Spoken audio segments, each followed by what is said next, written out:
Hello, Jack. Feeling very low energy this morning. Probably because I used it all making breakfast, and then I ate way too much breakfast, and then I did dishes. And also, I didn't go to sleep until like 2 a.m. because of nausea.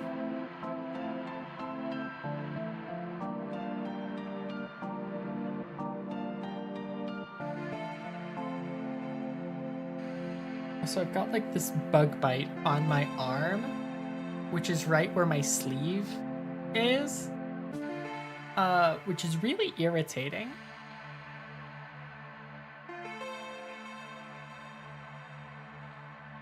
So that's what I'm going through right now.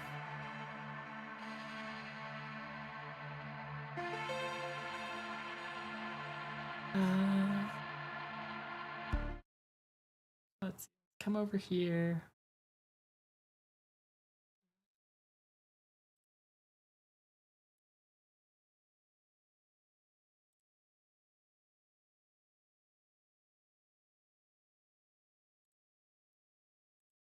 Right, appear game. Gameo appearo.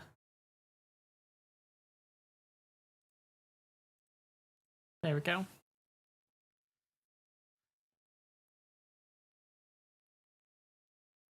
I don't know why I said game. It's game maker, not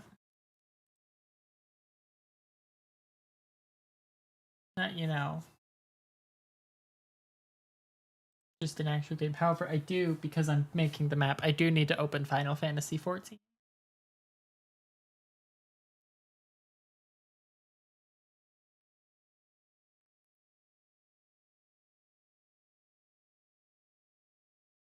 Because I am a loser who hasn't memorized down to the most minute of details the map of Ul'dah.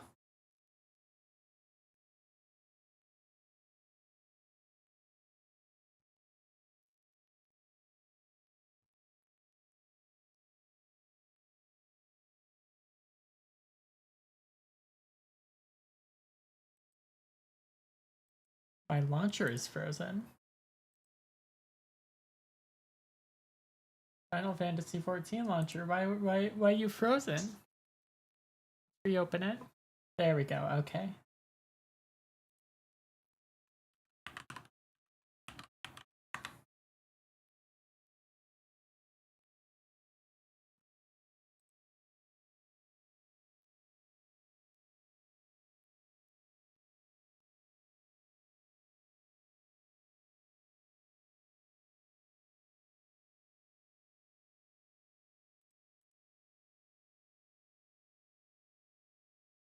I must go to Ul'dah.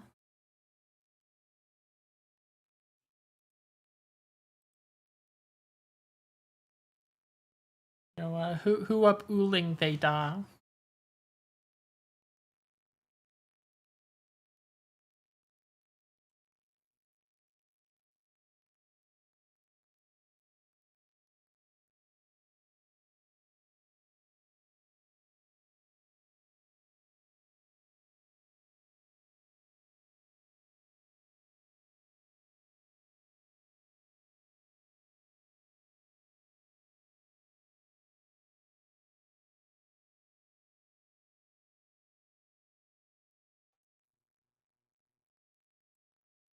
This is Shirogane. Shirogane is not Ul'dah.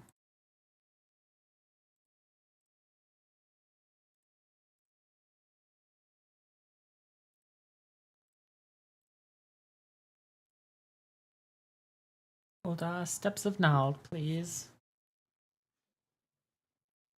Back with hot dogs. Hello, Tato. Welcome back with hot dogs.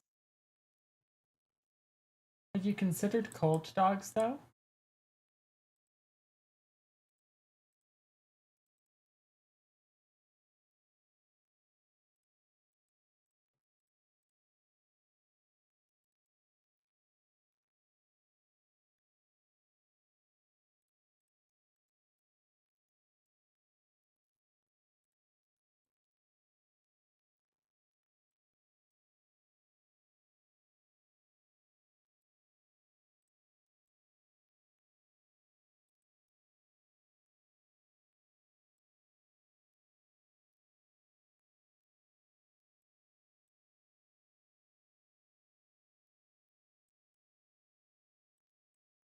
This is where the map is so far. Unfortunately, it is midnight in Eorzea time.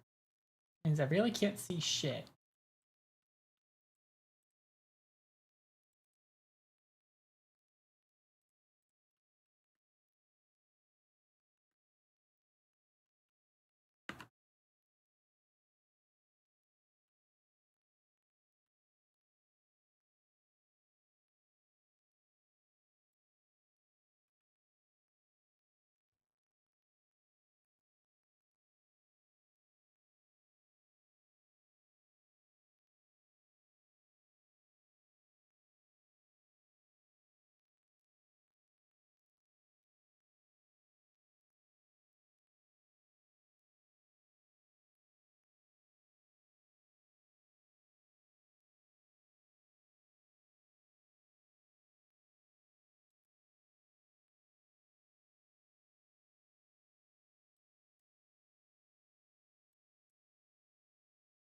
Surely that looks.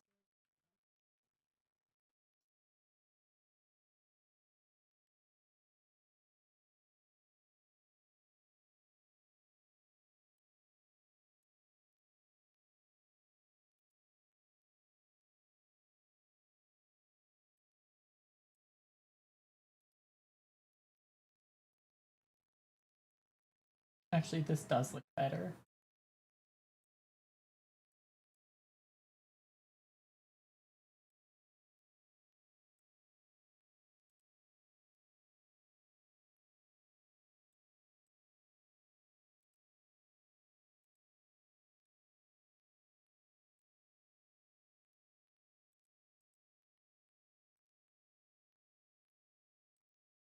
Maybe with less though.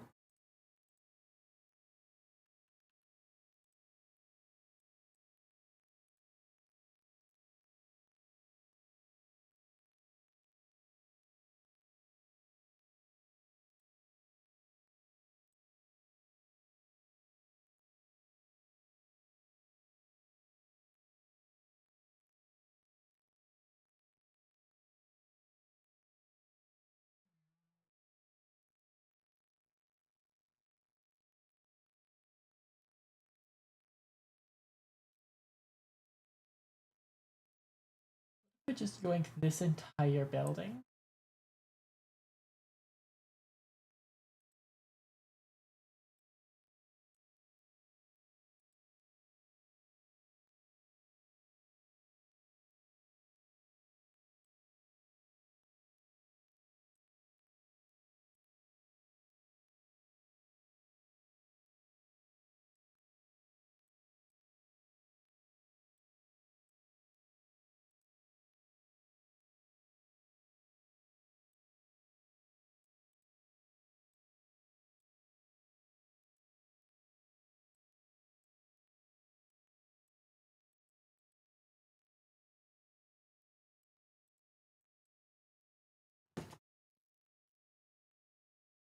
Honestly, I think I kind of like that.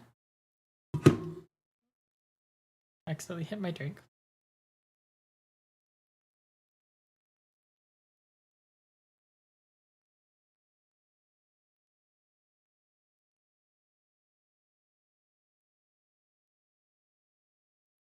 I'm gonna go get like bug bite cream. I've got an oil change at Walmart later today, so I guess I'll do that little bit of grocery shopping whilst I am there.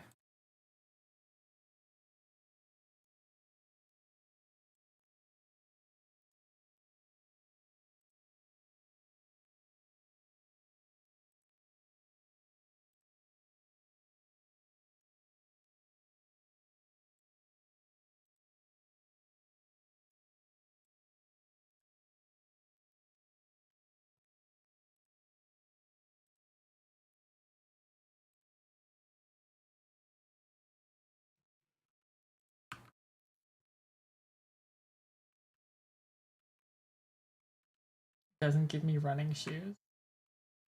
Okay, I need to figure out a way to make this look like a ledge. I'm realizing.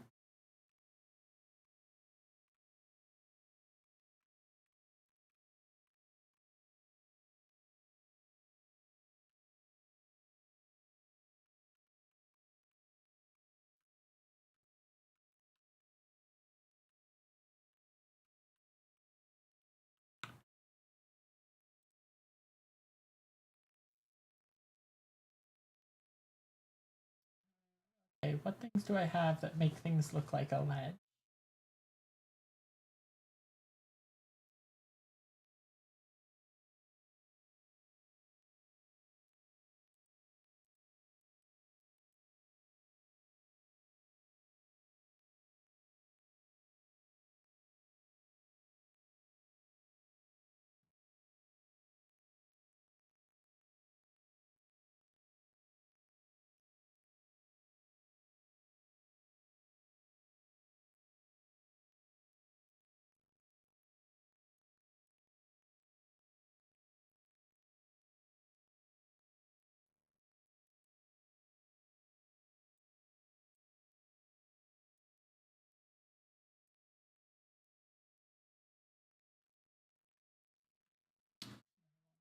On the third layer, so it can't walk through.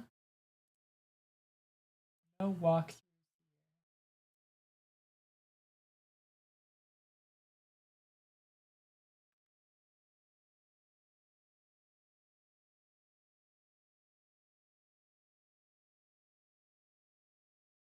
Show us the Emba design. There's not much of the Emba design. But yeah, let me pull up Aspirate. Or Asprey.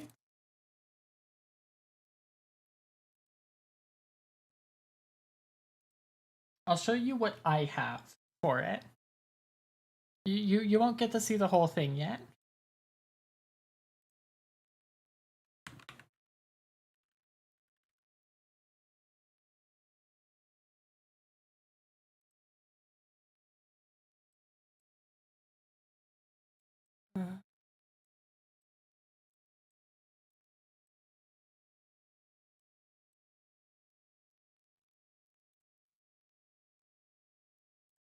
Will game capture work? Will I have to do window capture?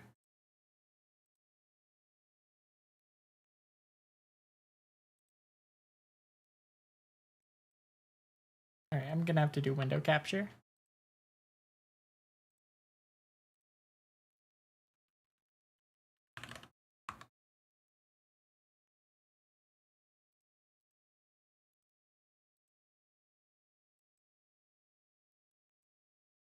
Don't look yet, don't look yet.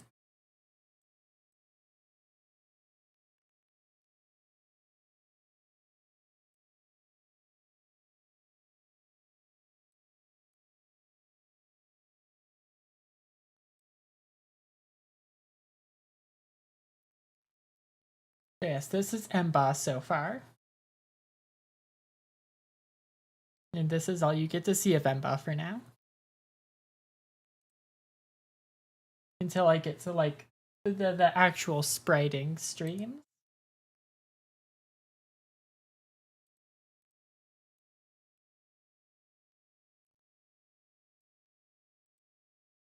The sun like to rise.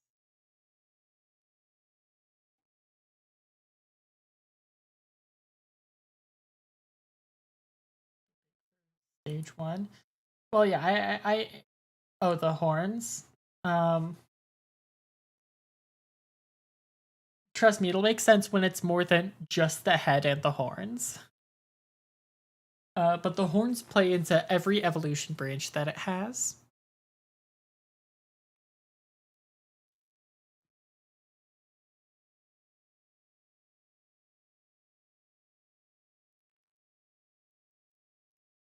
And yes, one of its branches is a firefighting Pokemon. Everyone loves a good firefighting starter Pokemon.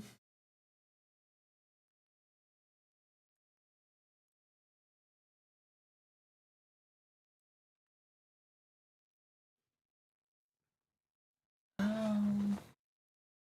might move this down.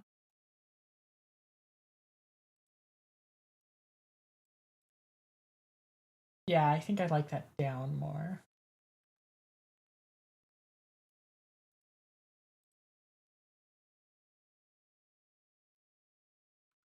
Can I like playtest this with my controller? I can, cool. Still don't have running shoes. Or a pause button, it would seem. Nope, it's square? Why does it default to square?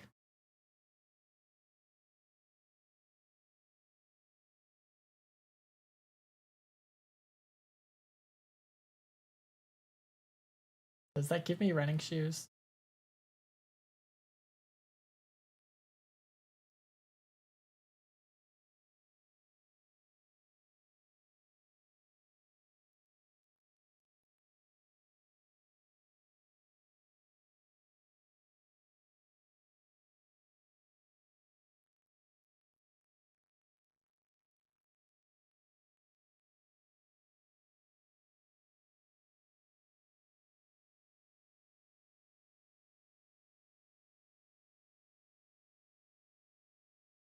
There's no running shoes.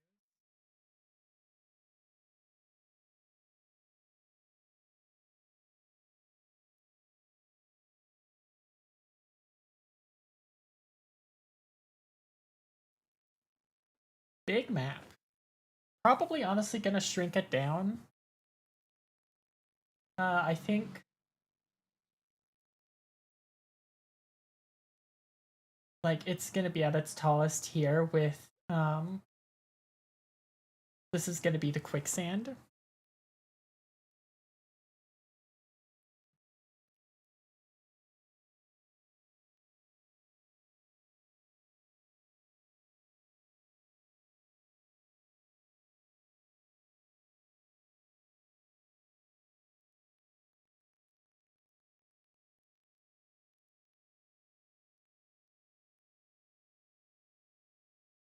You don't get to see the full game anymore. Mwahahaha.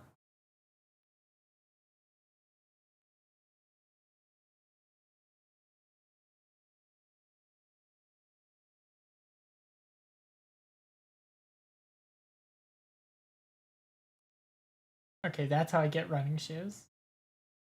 There we go.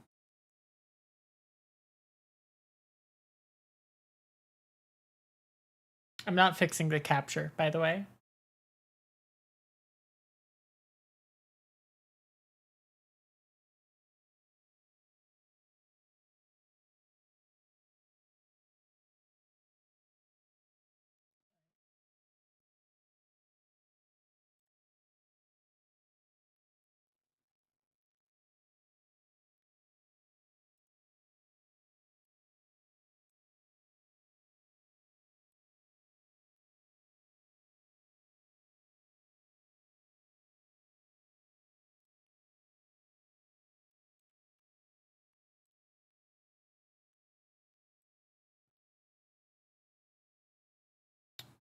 There's like lamps right above the fan.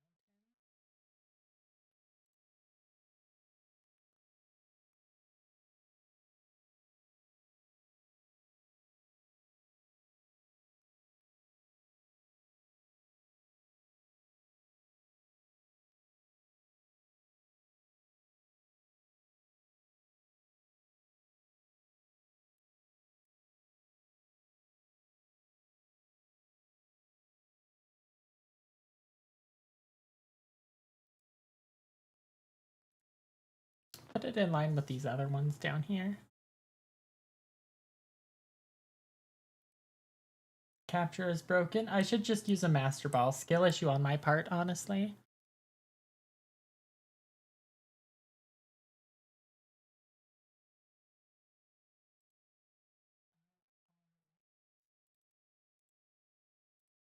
Properties. Oh, you can't see this menu. Dang.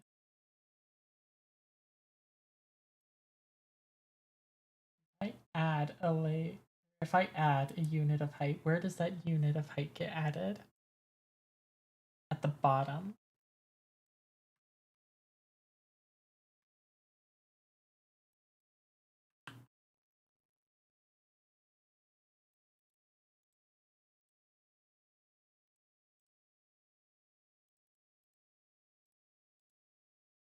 And they get taken away from the bottom too.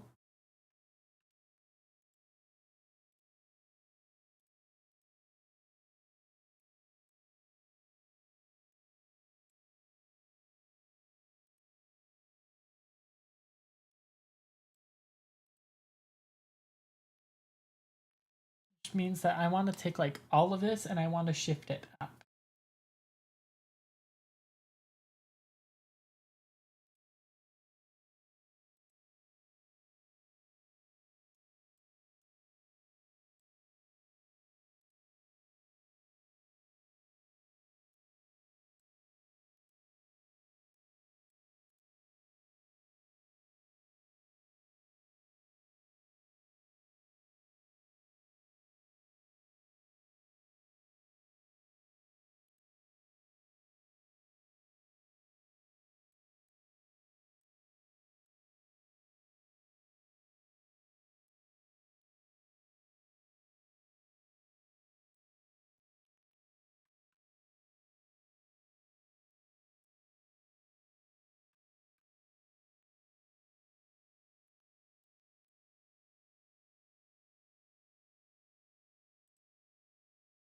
Okay, I'm glad that worked the way that I wanted it to. Also adds in 3 minutes.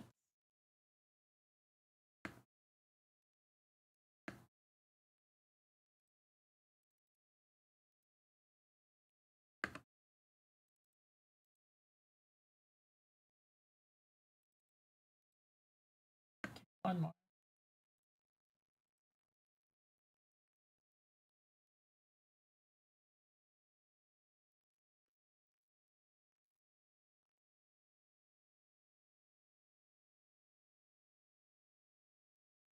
Honestly, it's pretty rough, but I kind of like it so far.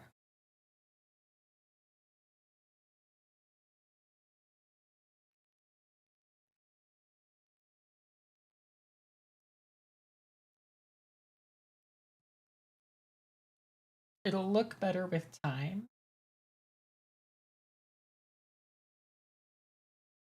Oh, someone in YouTube chat.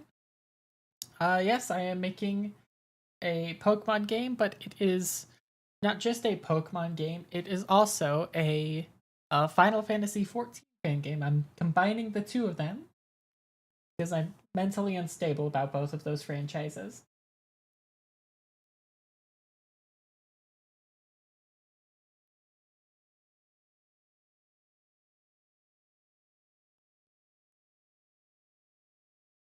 Look good for like an etherite.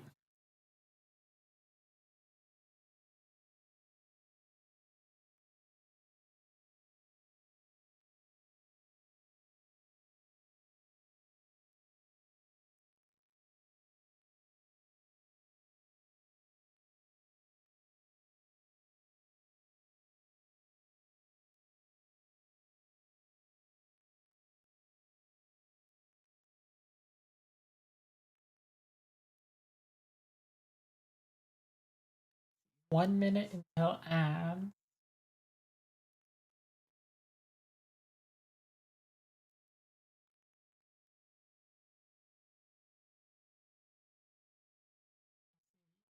And the space above my head. That's because it's actually against Twitch TOS to if you're multi-streaming to combine the Twitch chat and the other platforms chat.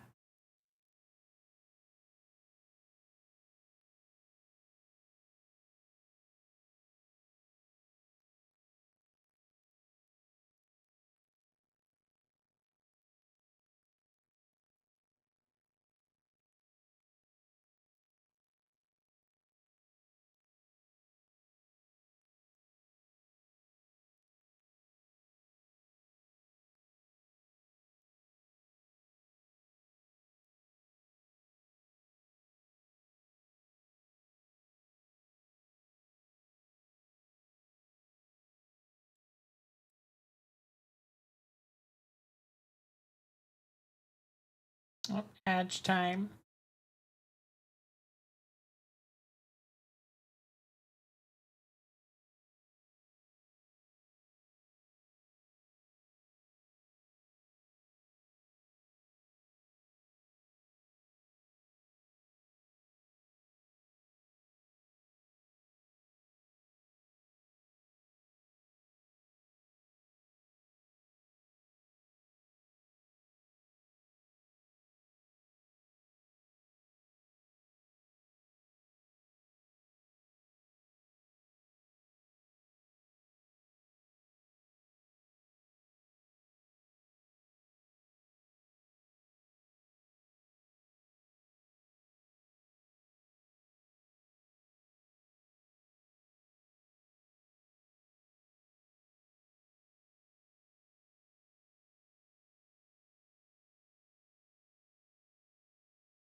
Alright, we back.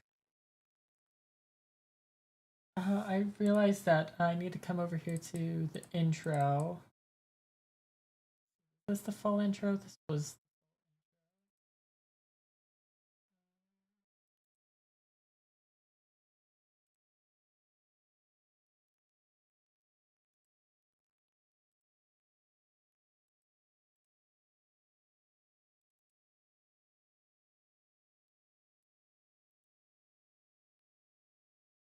Honestly, I might cut one off of the um one side off, so it's a one tile center rather than a two tile center.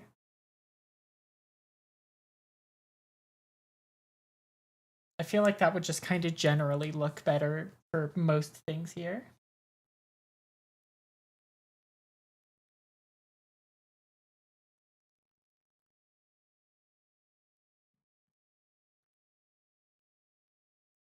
In badges, I can have 24 badges.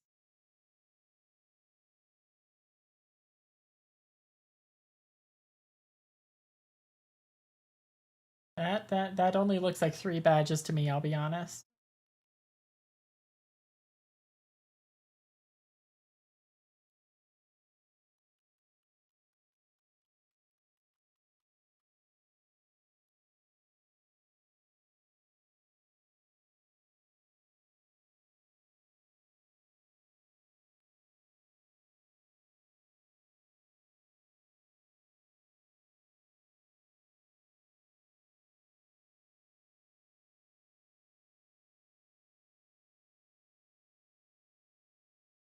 I also got to figure out how to do like the area transition like overhang. And so far there's only like one overhang tile set.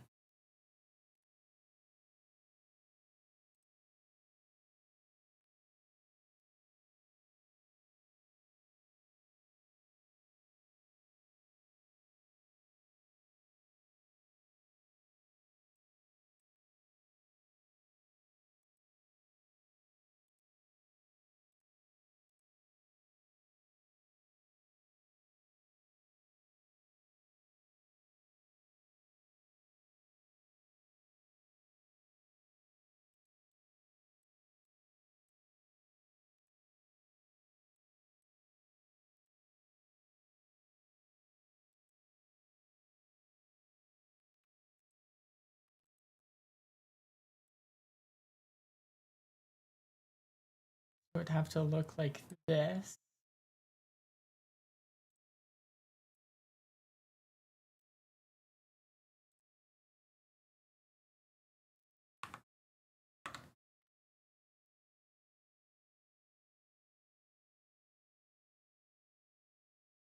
I wish that debug gave me running shoes by default.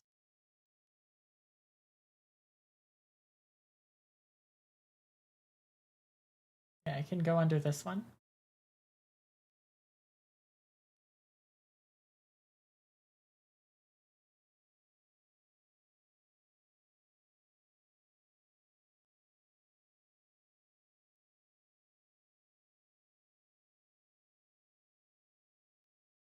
I guess it doesn't look terrible.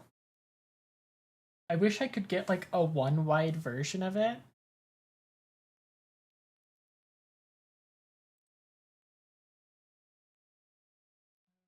Also, it ends like probably right here-ish.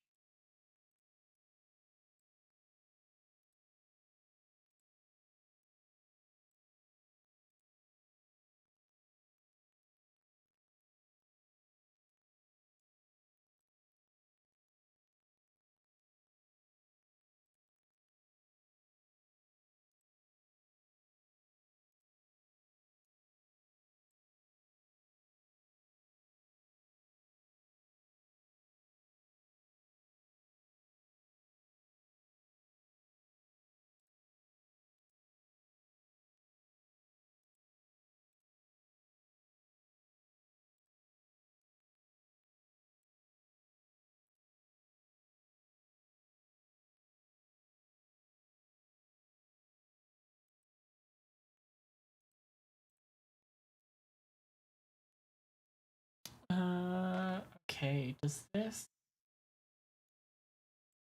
Might be able to walk over this, actually.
Okay, no, I can't.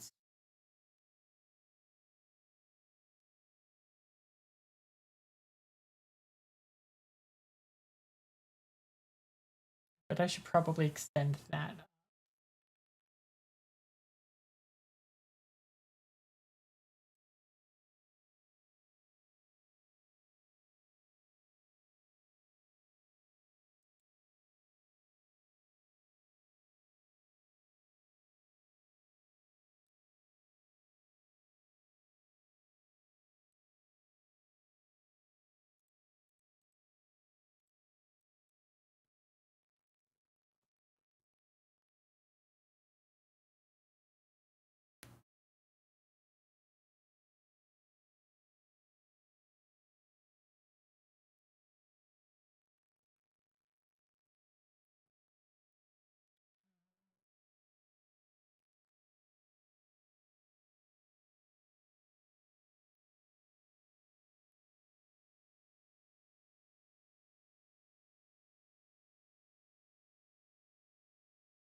How about I go like...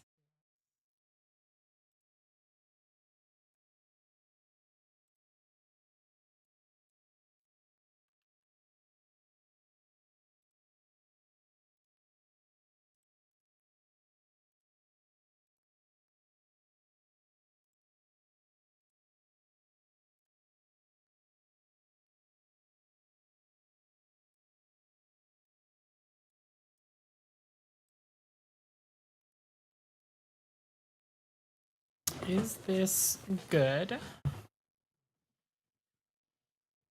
No, because I still need like one more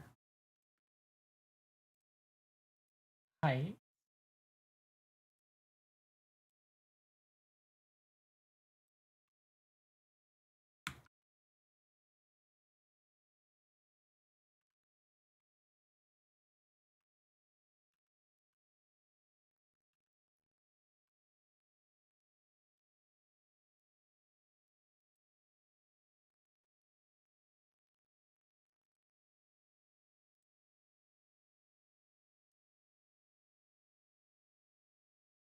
Okay, is that the furthest I can select? Damn.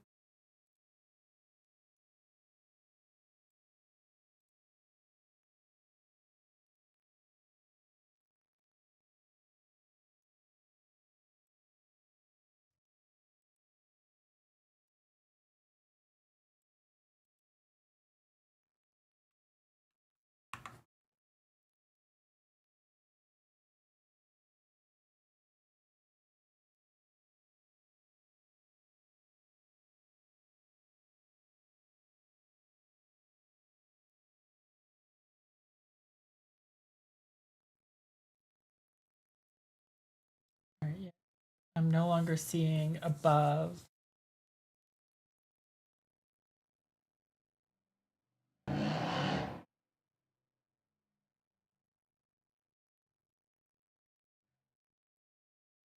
right, next would be like making the next map. I guess I should probably also add like stuff back here. So you're not like staring out the void.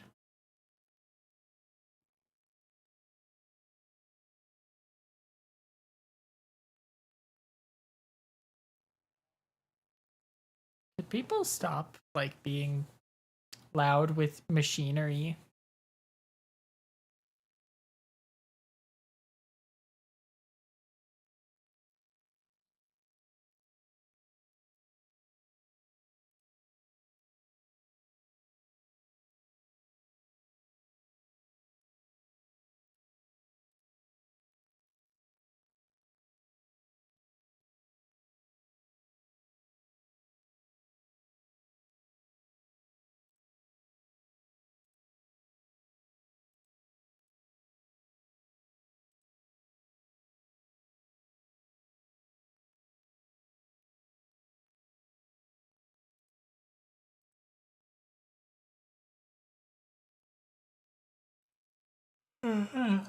None.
What do I?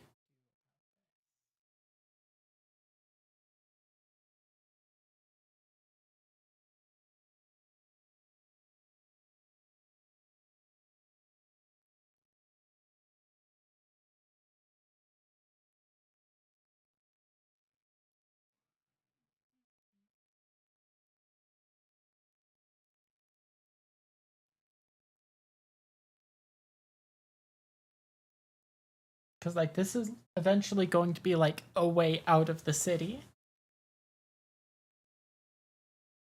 To what is that? Central Fenland?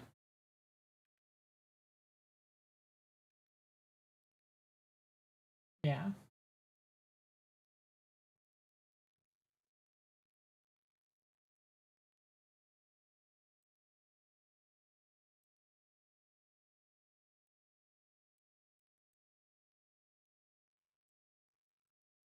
Maybe I should not have tried making Ul'dah first because Ul'dah is a very circular city.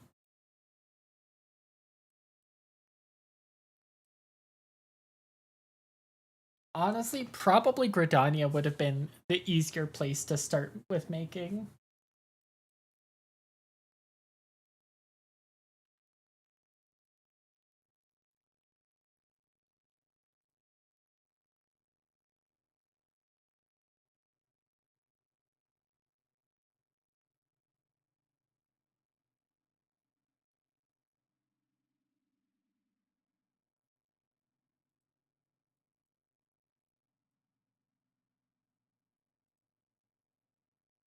No, Gridania is also a very curved city.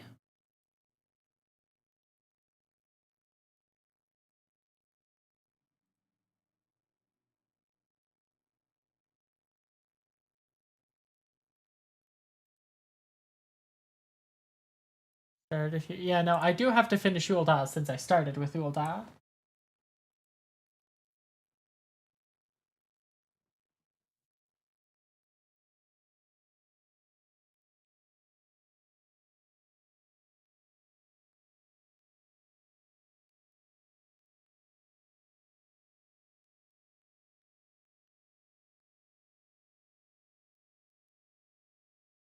Also, the it needs to extend off to. We need to extend to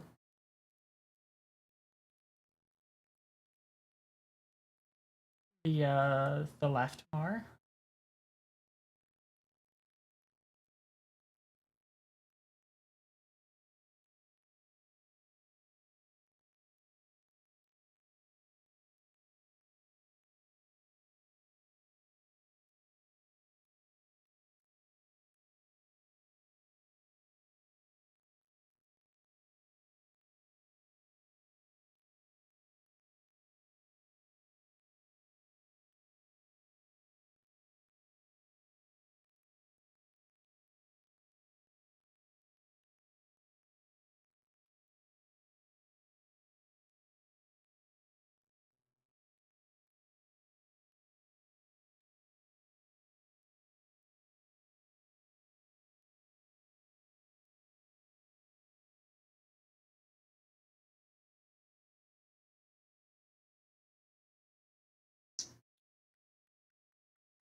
Um,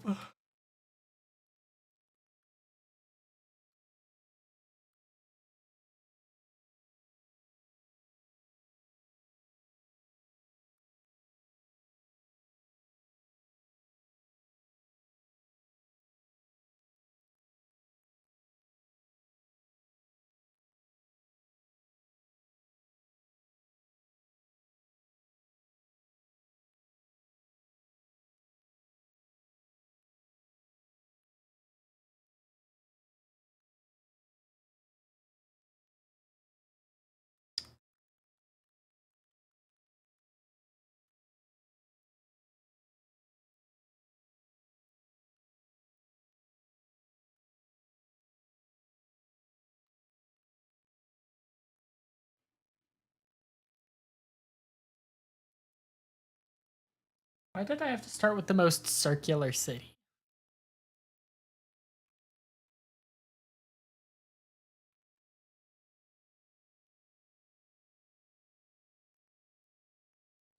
I should have started with a different project entirely, so I could learn what I'm doing first.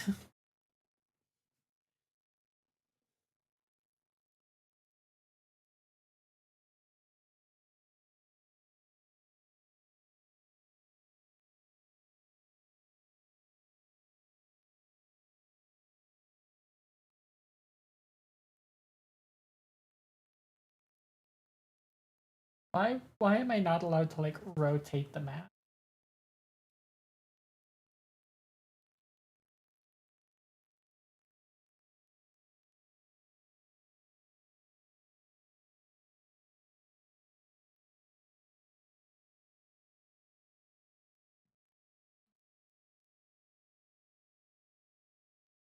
I think the best I can do is like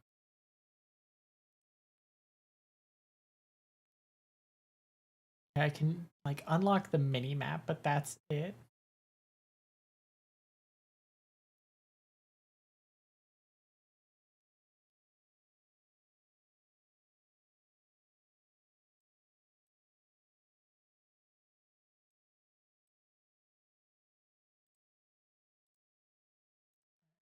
Close that.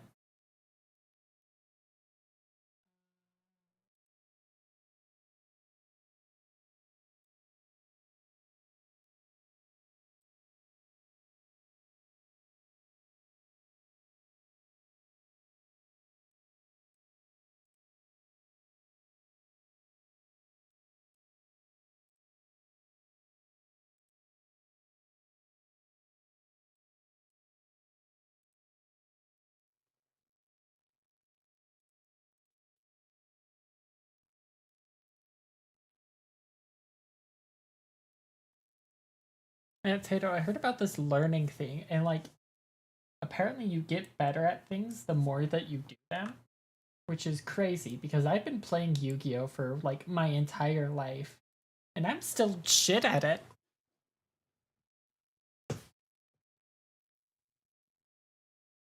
That's definitely double doors.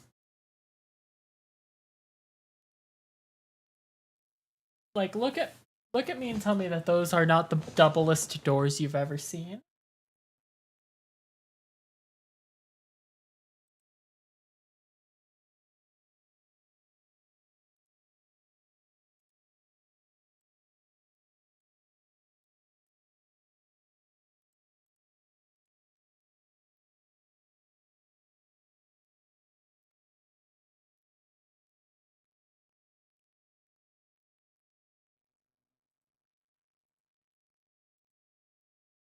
I mean, like, they don't have to be double doors, okay?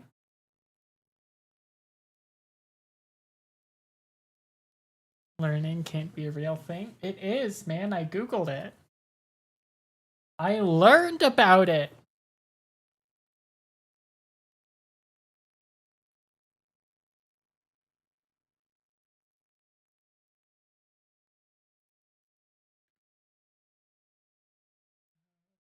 The width from 40 to 50.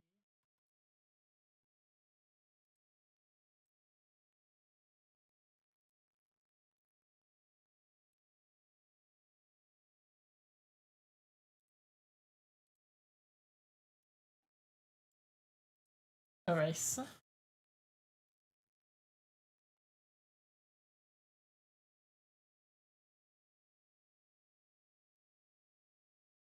And actually extending it like this will let me shrink things down to like single tile centers.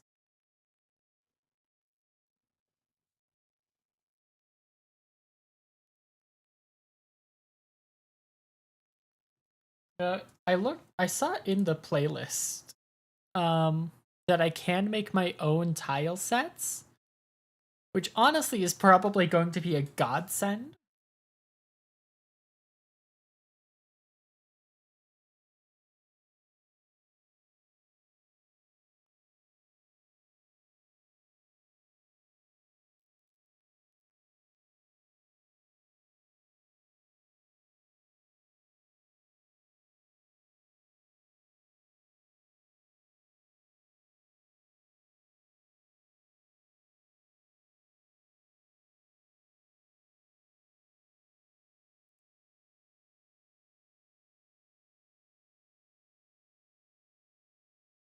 So you know what? Fuck it. This is a lamppost, but it's also an aetheryte shard.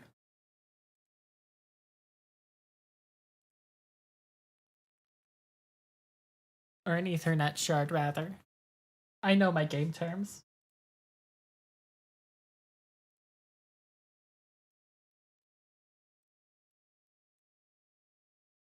Except it's supposed to go in the middle of the doors.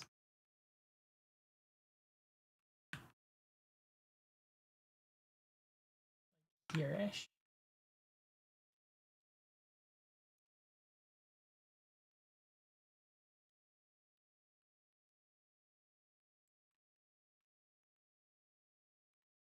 I guess I didn't need to extend it by 10. I guess I probably could have only extended it by 5.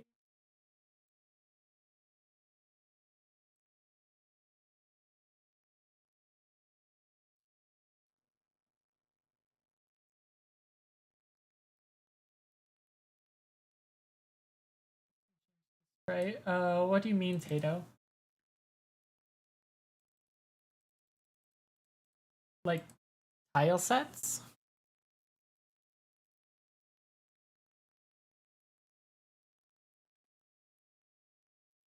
I mean, like, yeah, it's.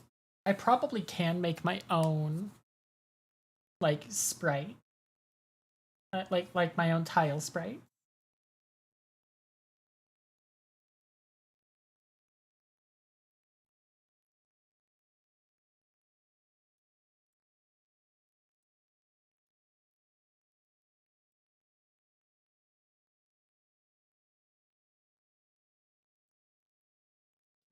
Or getting erased.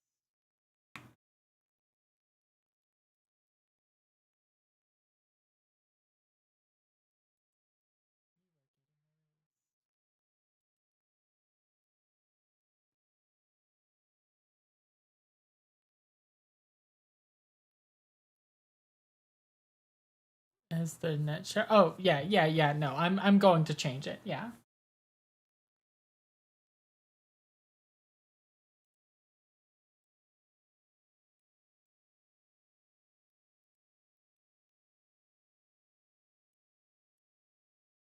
It's just a placeholder for now.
Okay.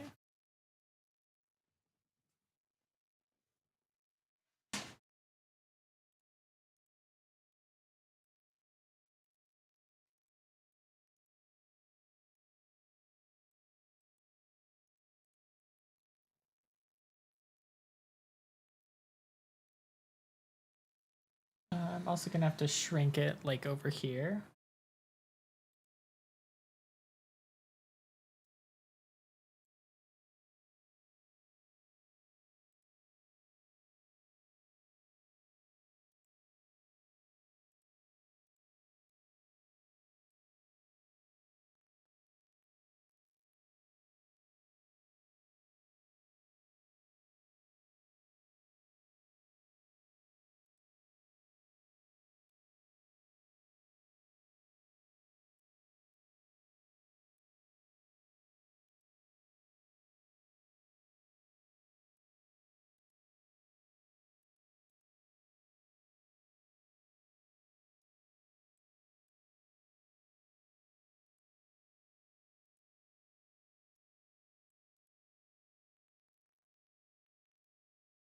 Honestly, I do think that looks a lot better.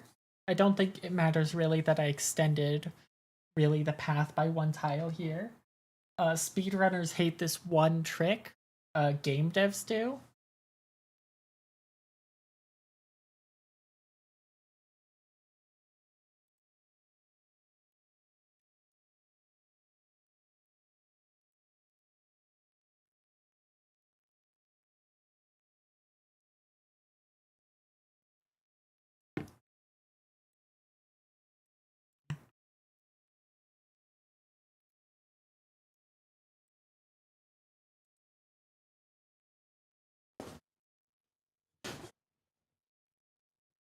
Honestly, hell yeah.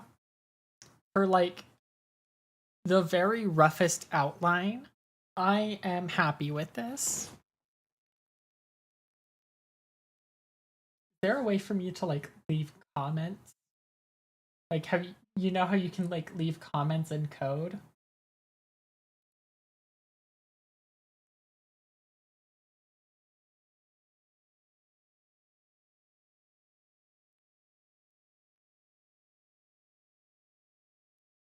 Doesn't look like there's anything that I can like use to leave a comment.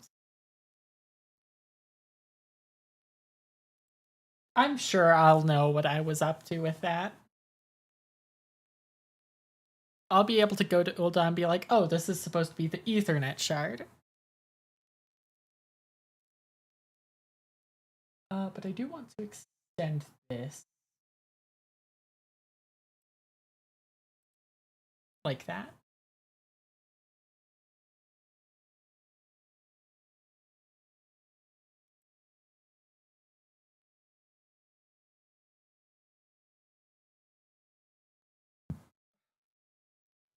Yeah, that is the quicksand from Final Fantasy XIV Online.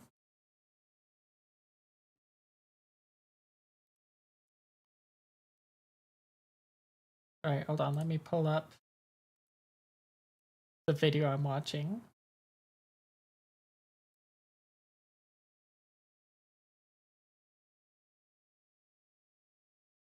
Oh, it's beneath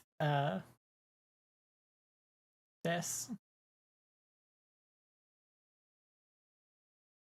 Heck, she actually doesn't remember what she was doing there. I'm sure I'll know. Because this is the quick start intro. What this does is it skips that whole, it's a couple of, I do know this. one more per player, it transfers edit through the map. Let's scroll to, we'll probably see phase 2012 to our game. Select, and by Thunder now, created game name be v20.1. Weird stuff can happen where two games are using the same save data, and we probably don't want that.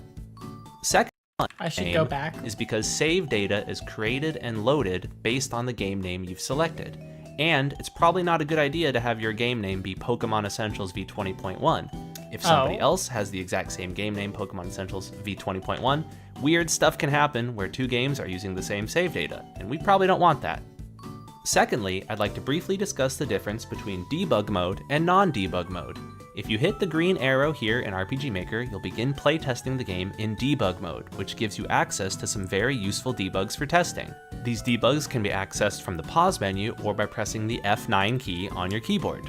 To playtest the game without debug mode, you need to go into the games folder and then run game.exe. This will disable access to debug and more properly emulate the experience that players who playtest your game will have. I highly recommend testing your game both in debug mode and in non-debug mode, because sometimes that can be critical for catching bugs that you may have missed if you're only playing in debug mode.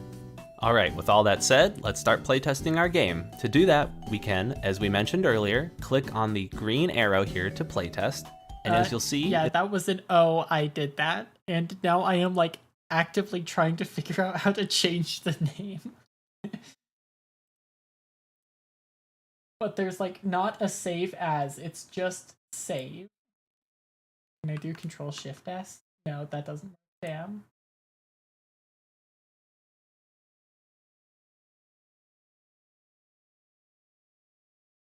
Guys, I might have fucked it up.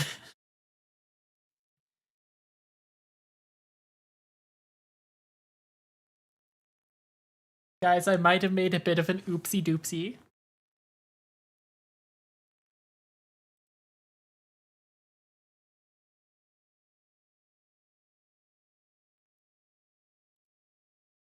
It'll be fine. It'll open a command prompt window and our game. This will show you compiler progress as well as loaded plugins. As we can see, the v20.1 hotfixes plugin has been loaded, and there were no compiler issues. Sometimes this can take a little bit when it's compiling all the changes, but we didn't really have any changes, so it was very fast for us. Now, let's hit new game and start testing out our cool map. Hey, there we are, we're in Test Town. Look at this lovely map. This map is certainly great and not hastily thrown together in the slightest. Plus, that music is kinda slapping. And yeah, that's about it. I think that's gonna do it for episode 1. Thank you so much for watching. To access all the links and everything that I mentioned in the video, be sure to check I can't believe I never liked this video. YouTube, let me like the video. Please.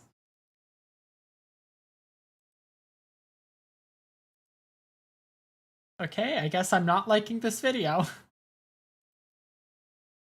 This is RPG Maker XP.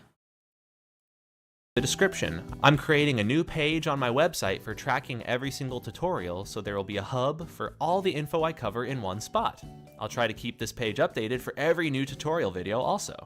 Making Pokemon fan games is a lot of fun, and you don't really need to know any programming to get started and make something great. For those who are interested in some more advanced subjects like programming, we'll be certain to cover some of those in the future, but for now, we'll be looking into more beginner subjects, and then covering all the basics of making a Pokemon game. Thank you so much for watching. I hope you learned something, and I hope that you have a good one. Remember to like and subscribe for more tutorials in the future. Bye now. I tried Thundaga, the YouTube isn't letting me like the video. What if I refresh now that it's over? Yes, okay, there we go. And I hope that you have a good one. Remember to like and subscribe for more tutorials in the future. Bye now. Go back to RPG Maker. Okay.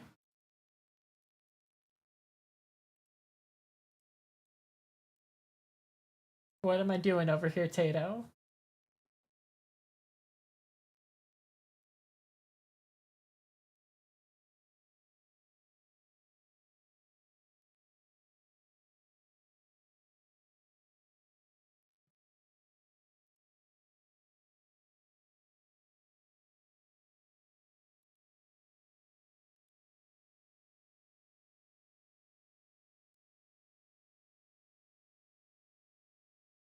Game in top left.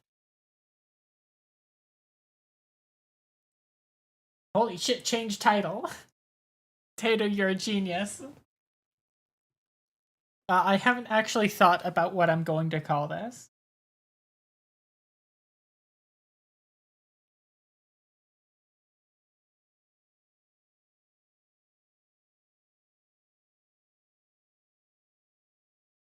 Uh,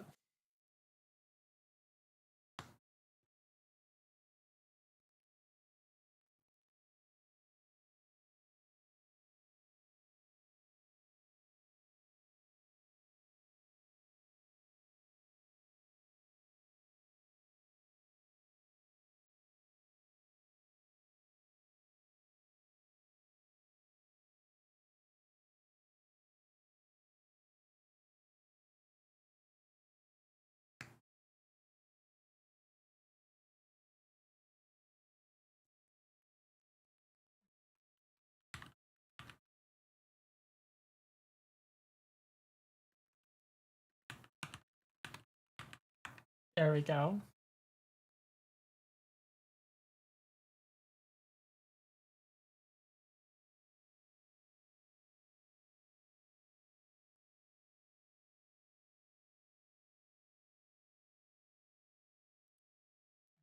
Back to the tutorial. What is the next step, Hello Mr. there, I'm Thundaga? and welcome to my How to Make a Pokemon Game tutorial series. This series will cover all of the essential info that you need to make a Pokemon game in RPG Maker and Pokemon Essentials. In this episode, we'll discuss how to connect two maps together using map connections.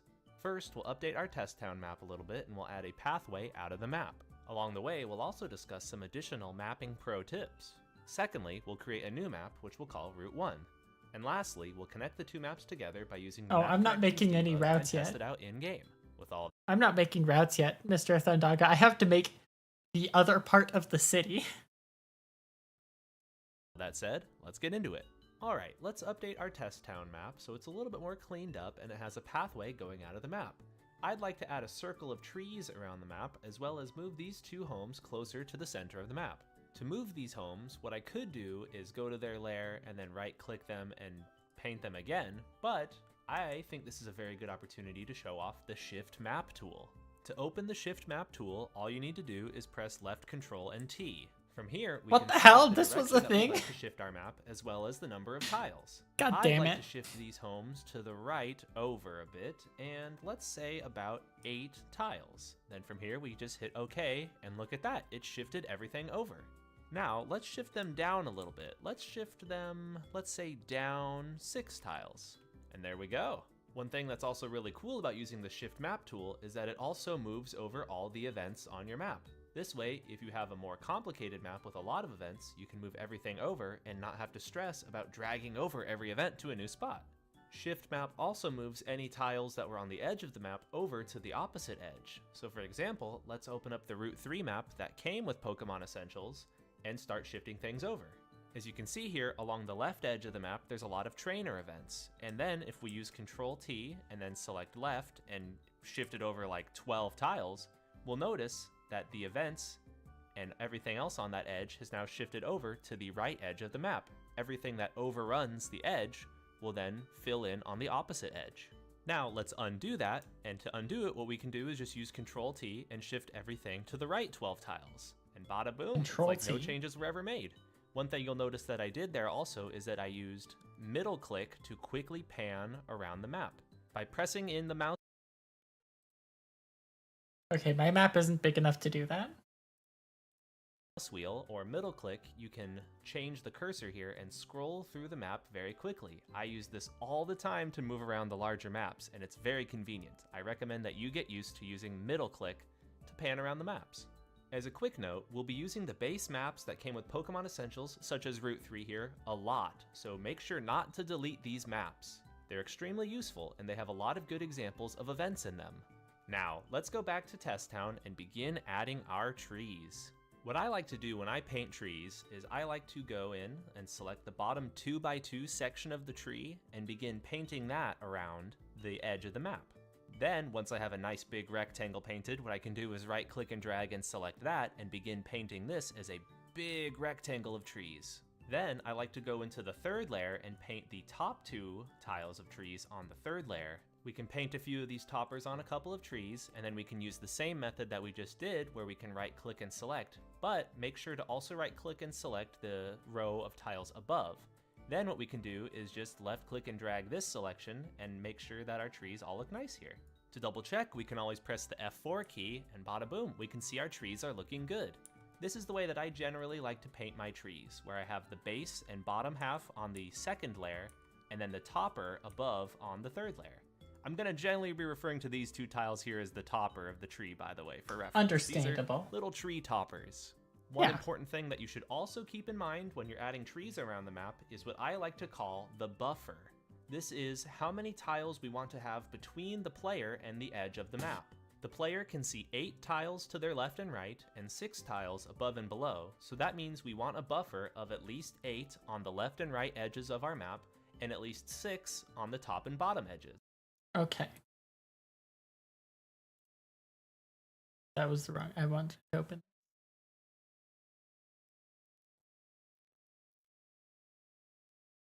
Now I have to figure out, like, what if I just...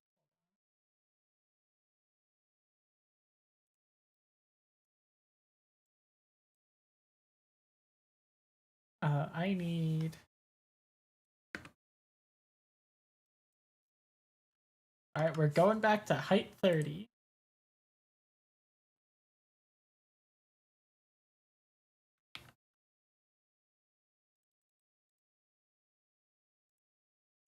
Left 5.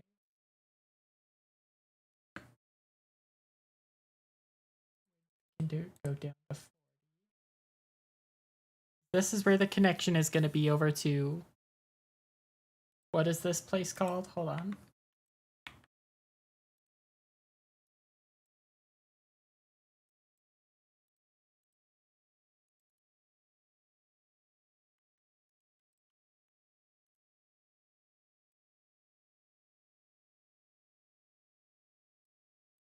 What is this street called? I don't think this street has a name. No, it does. It's Emerald Avenue.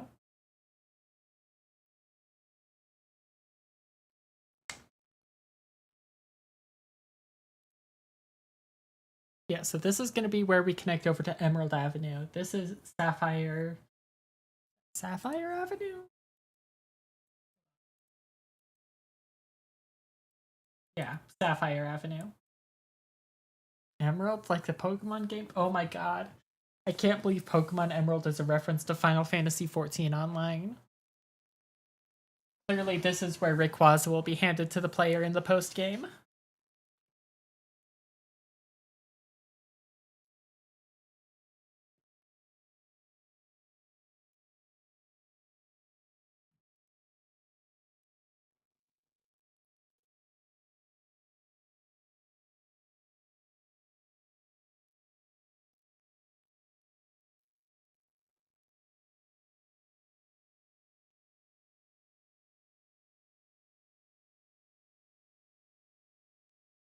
What is Ruby Road Exchange? Maybe I'll just make the quicksand first.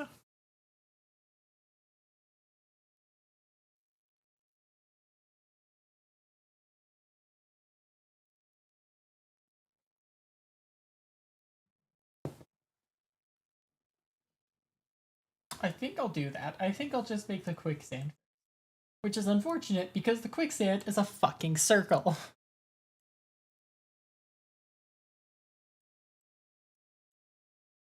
And it's hard to make circles when you use squares.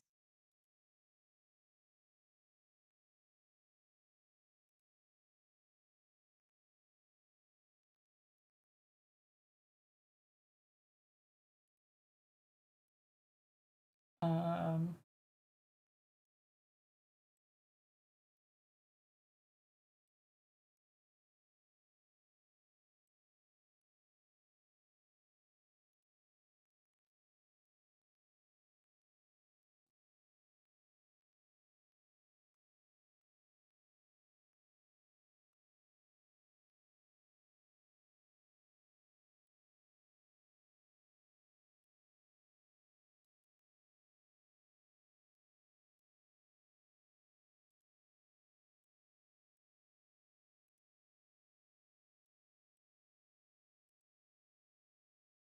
there's like Minecraft. Guys, I think this might be a Minecraft.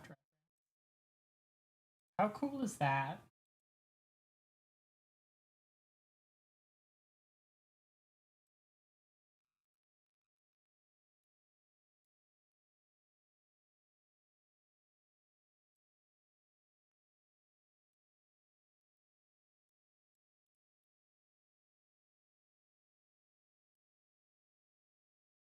Yeah, this looks like a good solution to my problem for now.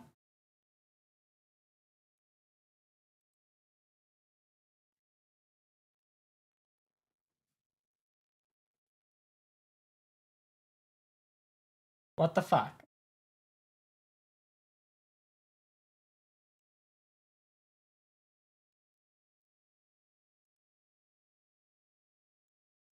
Oh, god damn.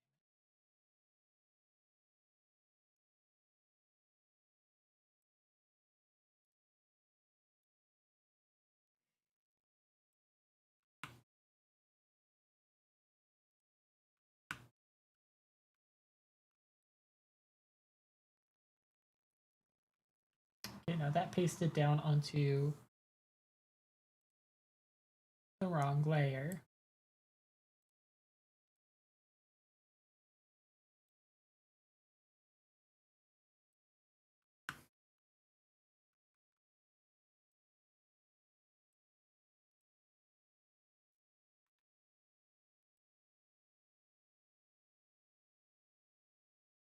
I did not mean to copy those boxes.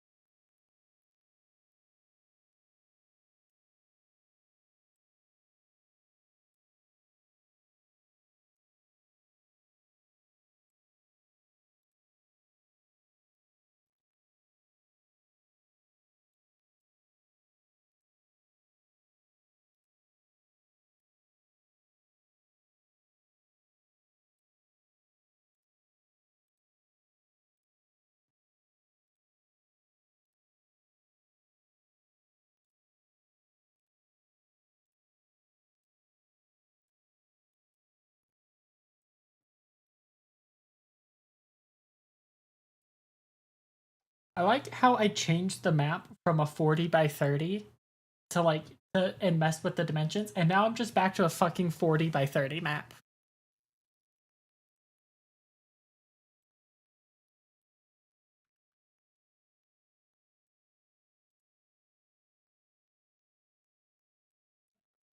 Fucking great one area.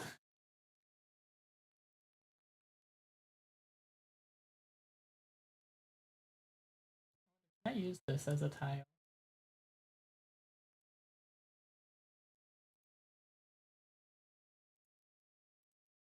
I can. Brilliant gambit, madam.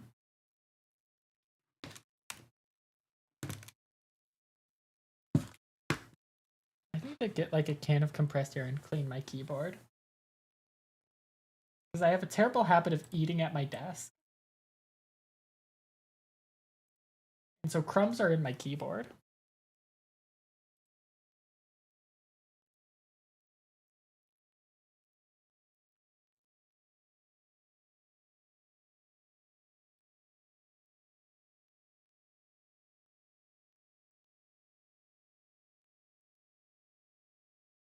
Okay, we can no longer run into the void. This is...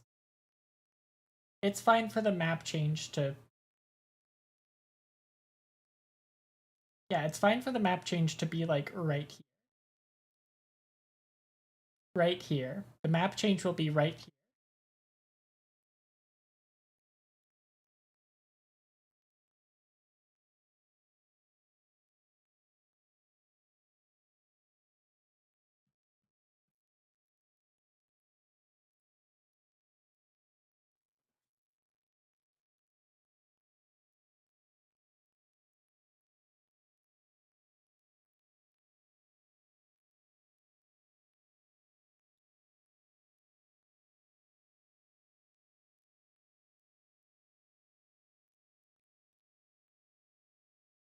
Then it's fine for that to be a void because that's going to be a map connection.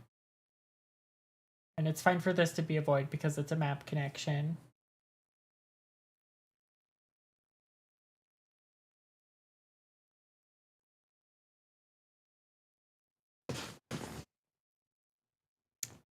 And I don't know what I'm going to do about this.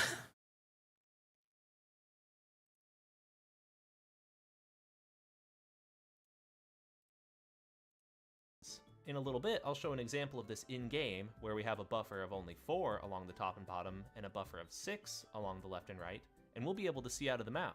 Thankfully, those tree chunks on layer 2 are 2x2 squares, so an easier way of thinking about this is that the buffer that we want is 4 trees along the left and right edges of our map, and 3 trees along the top and bottom. Now real quick, I'm going to go in and start painting some trees.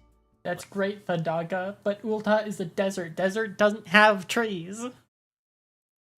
Let's go in here, right click and drag, and look at this. We can paint trees really, really fast this way.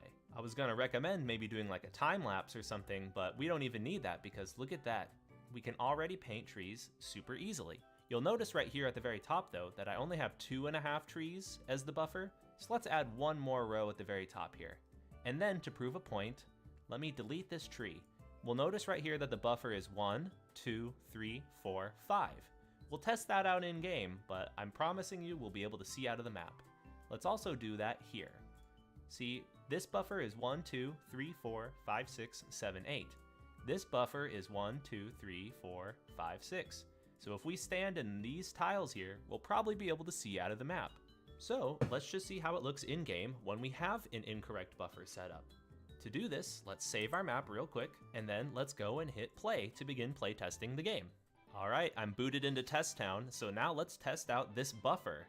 This is one of the most common mistakes that people make in their very first fan game, so what I recommend is that whenever you're playing your game, walk along the edges of the map and make sure that you can't see out of the world like this.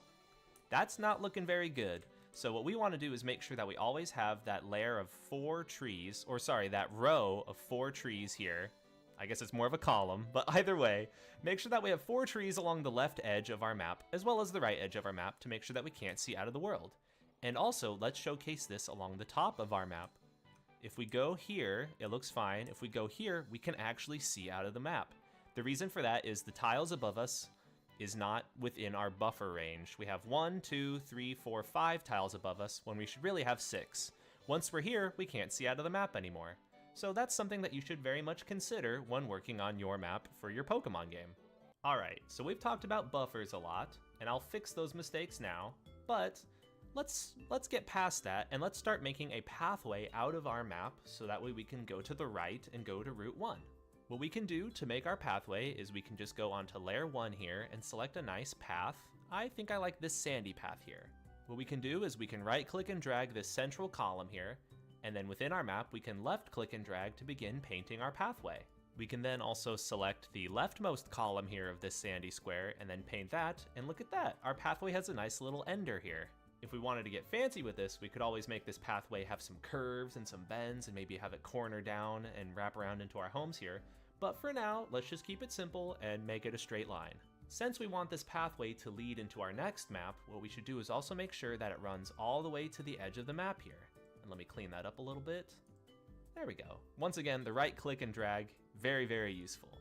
What we should also do is go into layer 2 here and get rid of some of the trees. We have ads in 10 seconds, which I just realized.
Okay, I'm back, but I'm not going to play the video because I just realized during the ad break that I haven't sent out my going live post.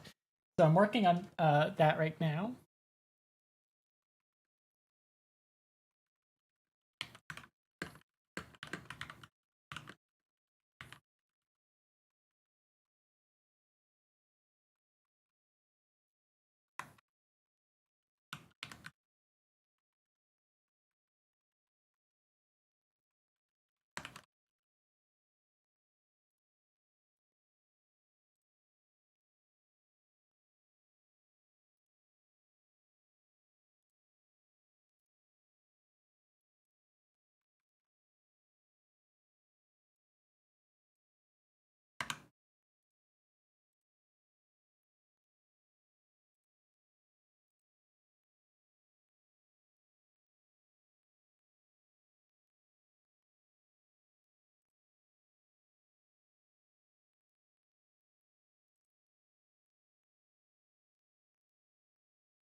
Okay, I got distracted. Let's get back to watching this tutorial.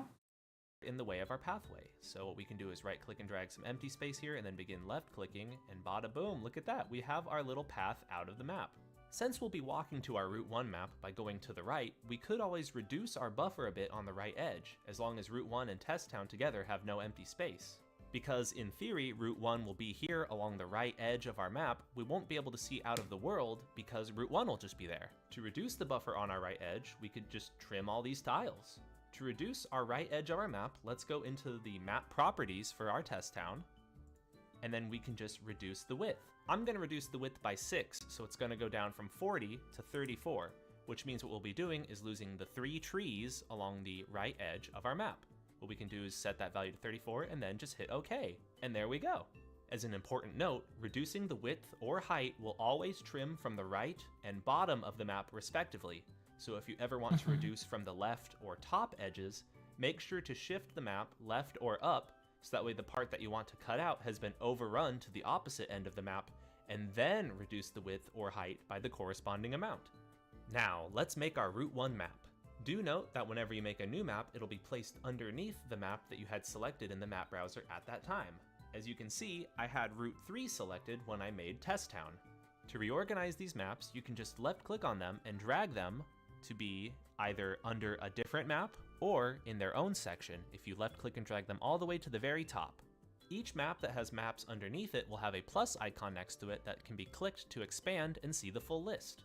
Or if you press the minus icon instead, you can close that list. As we can see in some of these test maps, a good example is Sedolan City, this has its own list of submaps underneath, as well as a map that then has submaps underneath that. We have the Pokemon Center and the gym and the department store, and then every floor of the department store is then nested under that first floor, so they're all grouped together. It's a very good idea to use this feature and keep related maps next to each other underneath a common map, such as the maps being split up per town or city.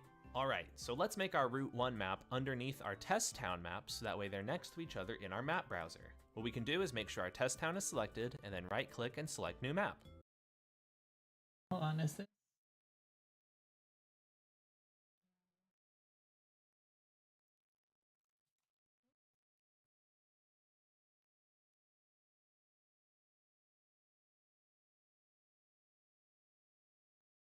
Okay, I don't think I'll be able to make the quicksand until this part 13 video, doors and map transfers. Thank you for locking your car. Honestly, this is on me. I should probably just close my window, but it's way too hot in here to close my window.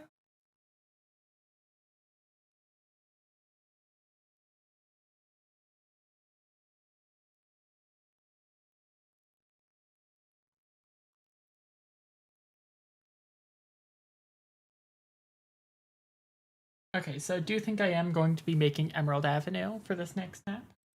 All right, now let's name our map Route 1. And then for the tile set, let's go with outside still, because we want it to be also an outside map. And then for our size, let's just go something like 30 by 30. I think that's a decent size for our first route. Now, Okay, hold on. I tapped back into Final Fantasy. I need to go over to Emerald Avenue.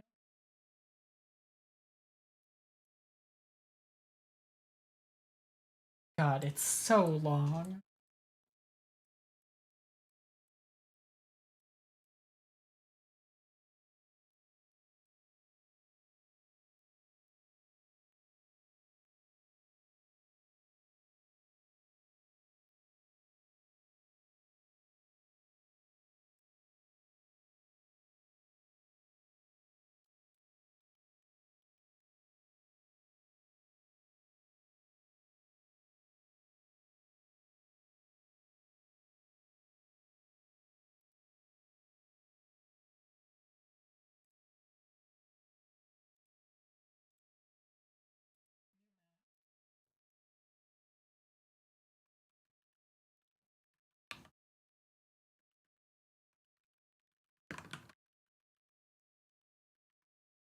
I'm gonna split Emerald Avenue up into 3 maps.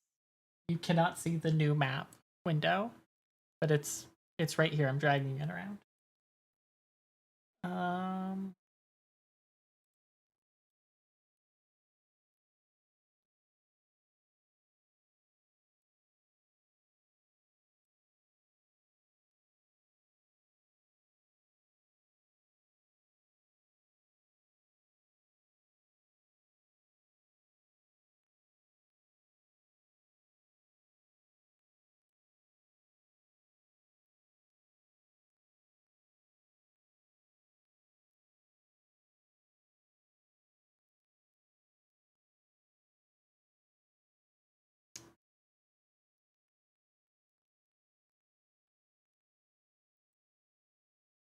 Honestly, I think I'm gonna try making it 40 by 50, because, no, okay, it doesn't need to be very tall.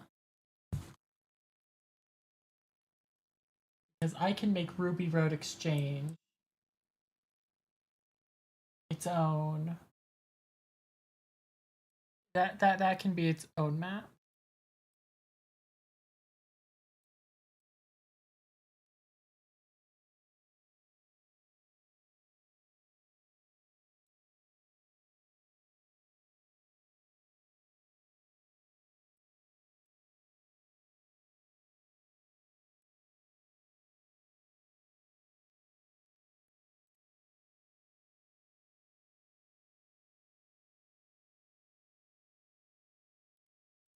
now, what we gotta do is we also wanna choose some really cool Route 1 music. And thankfully, I believe Pokemon Essentials already comes with a couple route options. Here we go. Let's listen to Route 1. I'm certain that this song's gonna friggin' slap. I don't have root music yet.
changed my mind that I want.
Yes, I think I like this for the roof more.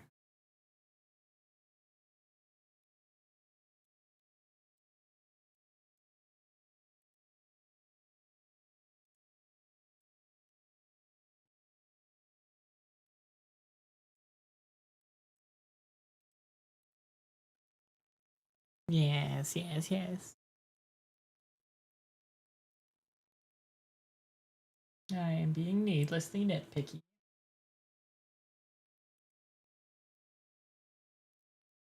I need to extend this map.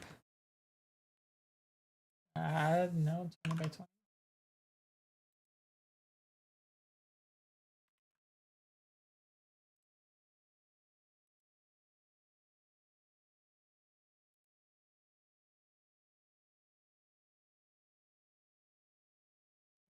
Go up by.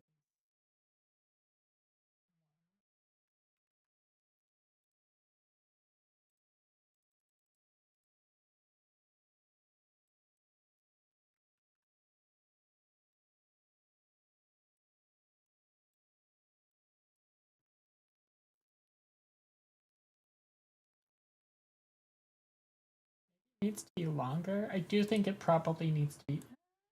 I mean, there's not much here really. Like the most that happens over here is occasionally seasonal events.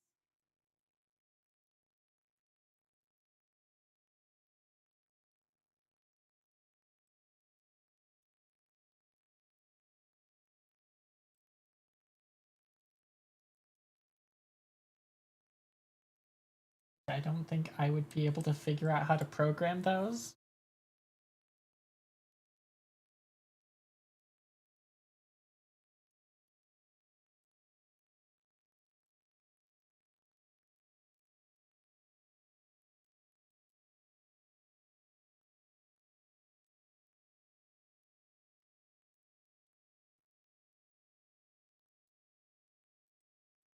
Honestly, it does feel like maybe it's more of a 20 or 25 long.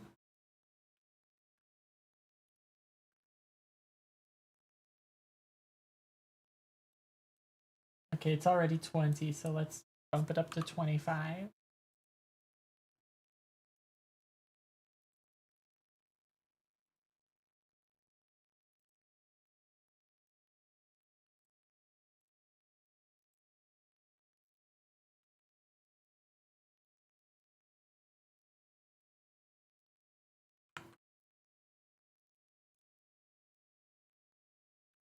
Probably like, say 4 in. There's some stairs.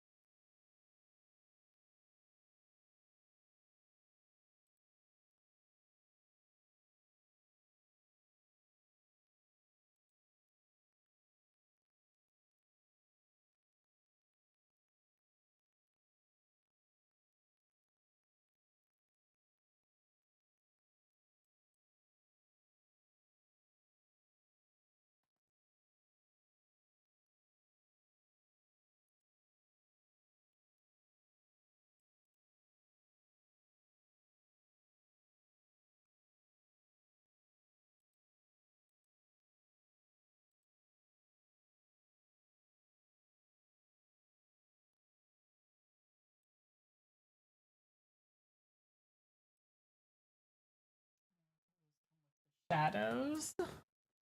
And I don't want to bring the shadows along.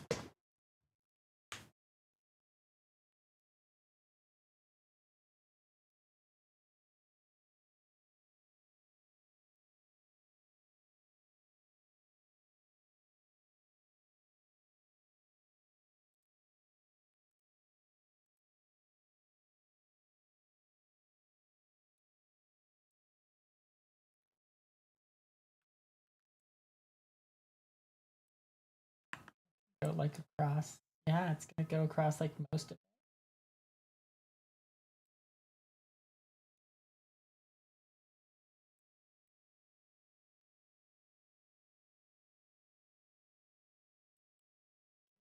Emerald Avenue doesn't like officially start in here. Crazy.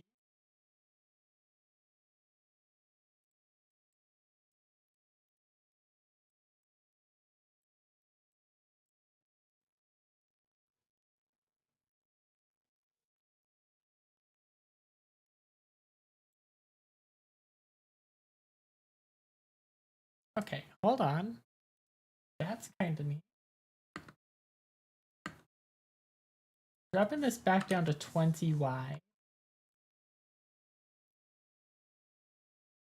Because something I just noticed that the road on this first section of Emerald Avenue is split up into 4 chunks.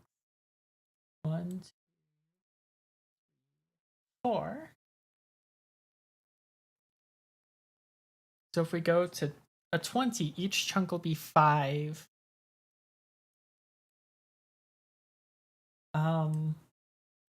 5 tiles.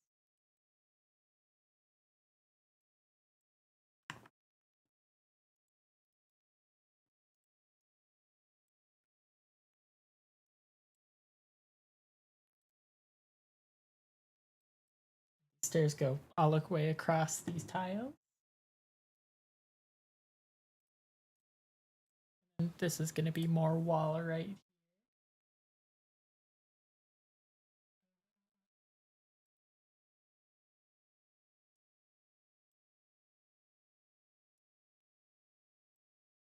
Yeah, I'll grab the border.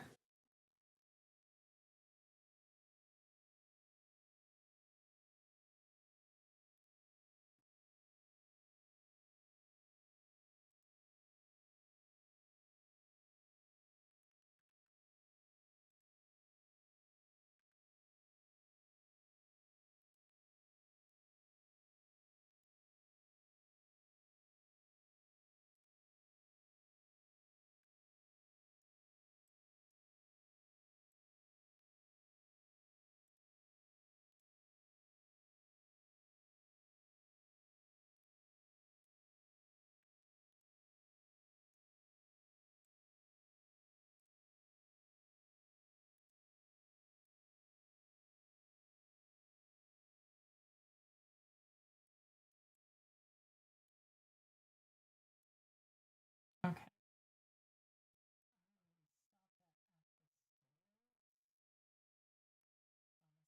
Probably get the other side.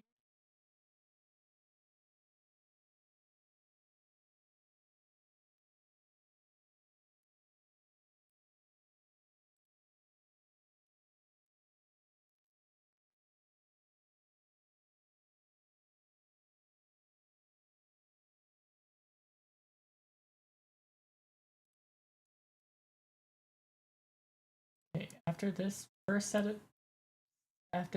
of stairs, probably like 1 tile of like orange road. We need orange road tile.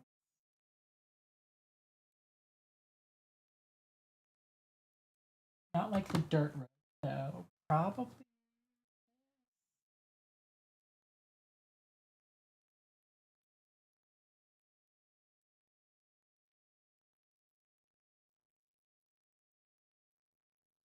God, this is hard. Why did no one warn me that this shit was hard?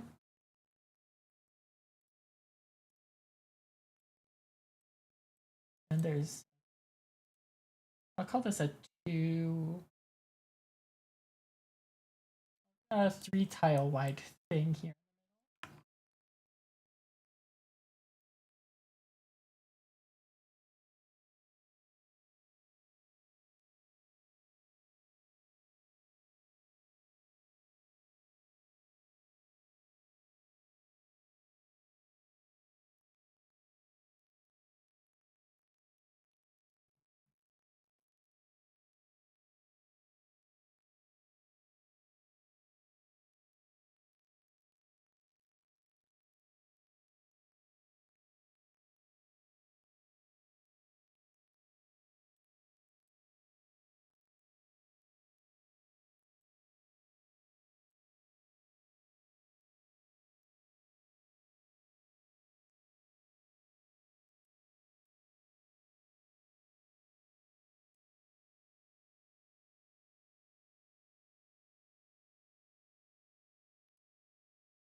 Section in section.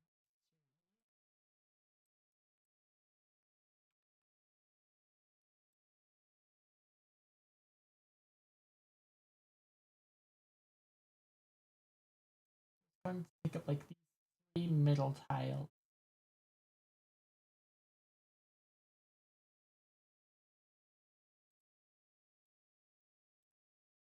That is just a stand-in for until I get the actual statue there.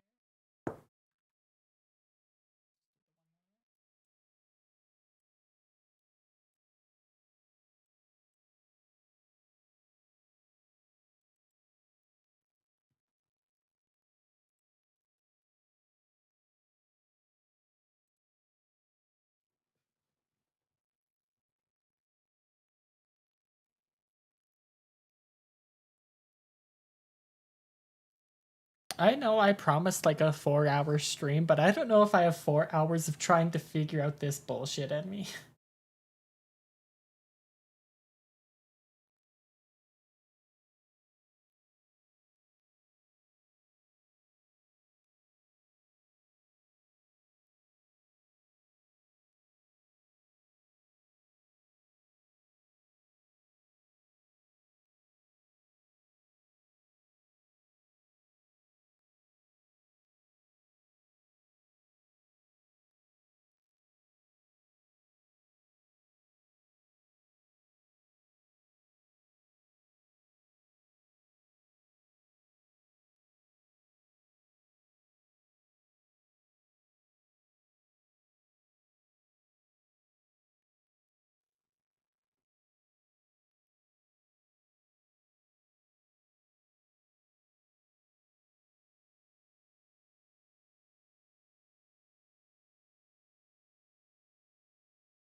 Map making is so hard. What if I just skip to like the Pokemon part?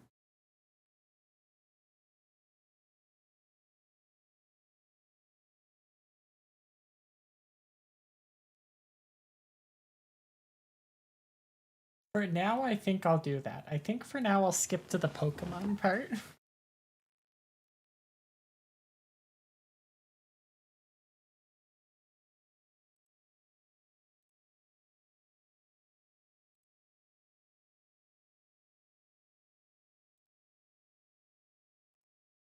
Skip to the part where I release it. I don't think I can quite release it yet.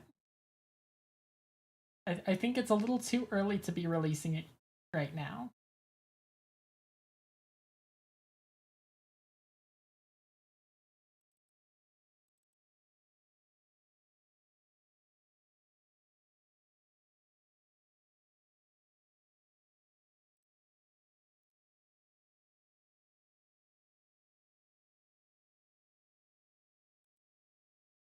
Hello there, I'm Thundaga, and welcome to my How to Make a Pokemon Game tutorial series. We're skipping This to series part will cover 11. all of the essential info you need to make a Pokemon game in RPG Maker and Pokemon Essentials. And actually, this means I can close 14 and stop listening to the Ulda theme on repeat. That's fucked up. You can't Alt F4 out Final Fantasy 14. You have to actually manually hit the exit game button. That's fucked up. Episode, we'll be looking at adding new Pokemon to our game. First, we'll cover all the assets that are required for a new Pokemon, from graphic files to sound effects. After that, we'll look into where Pokemon data is defined in the various Pokemon PBS files. Then, we'll look at how we can use the debug menu to assist with editing Pokemon data. After that, we'll add our own new custom Pokemon to our Essentials project, and then we'll even encounter it in the wild and catch it. With all that said, let's get into it. So, every Pokemon in Pokemon Essentials has some assets that determine how they look and sound in-game. There are a lot of graphic files, from battle sprites and icons, to some more optional files like overworld sprites or footprints for the Pokedex. There's also an audio file for each Pokemon's cry. Pokemon cries live inside of the Audio SE Cries folder. Cries are pretty straightforward since these are just OGG audio files named after their corresponding Pokemon. Cries can also be set up for different forms of Pokemon. We'll do a deep dive on forms in another tutorial, but as a teaser of what's to come, here's what Shaymin's default cry and Shaymin's Form 1 cry sound like.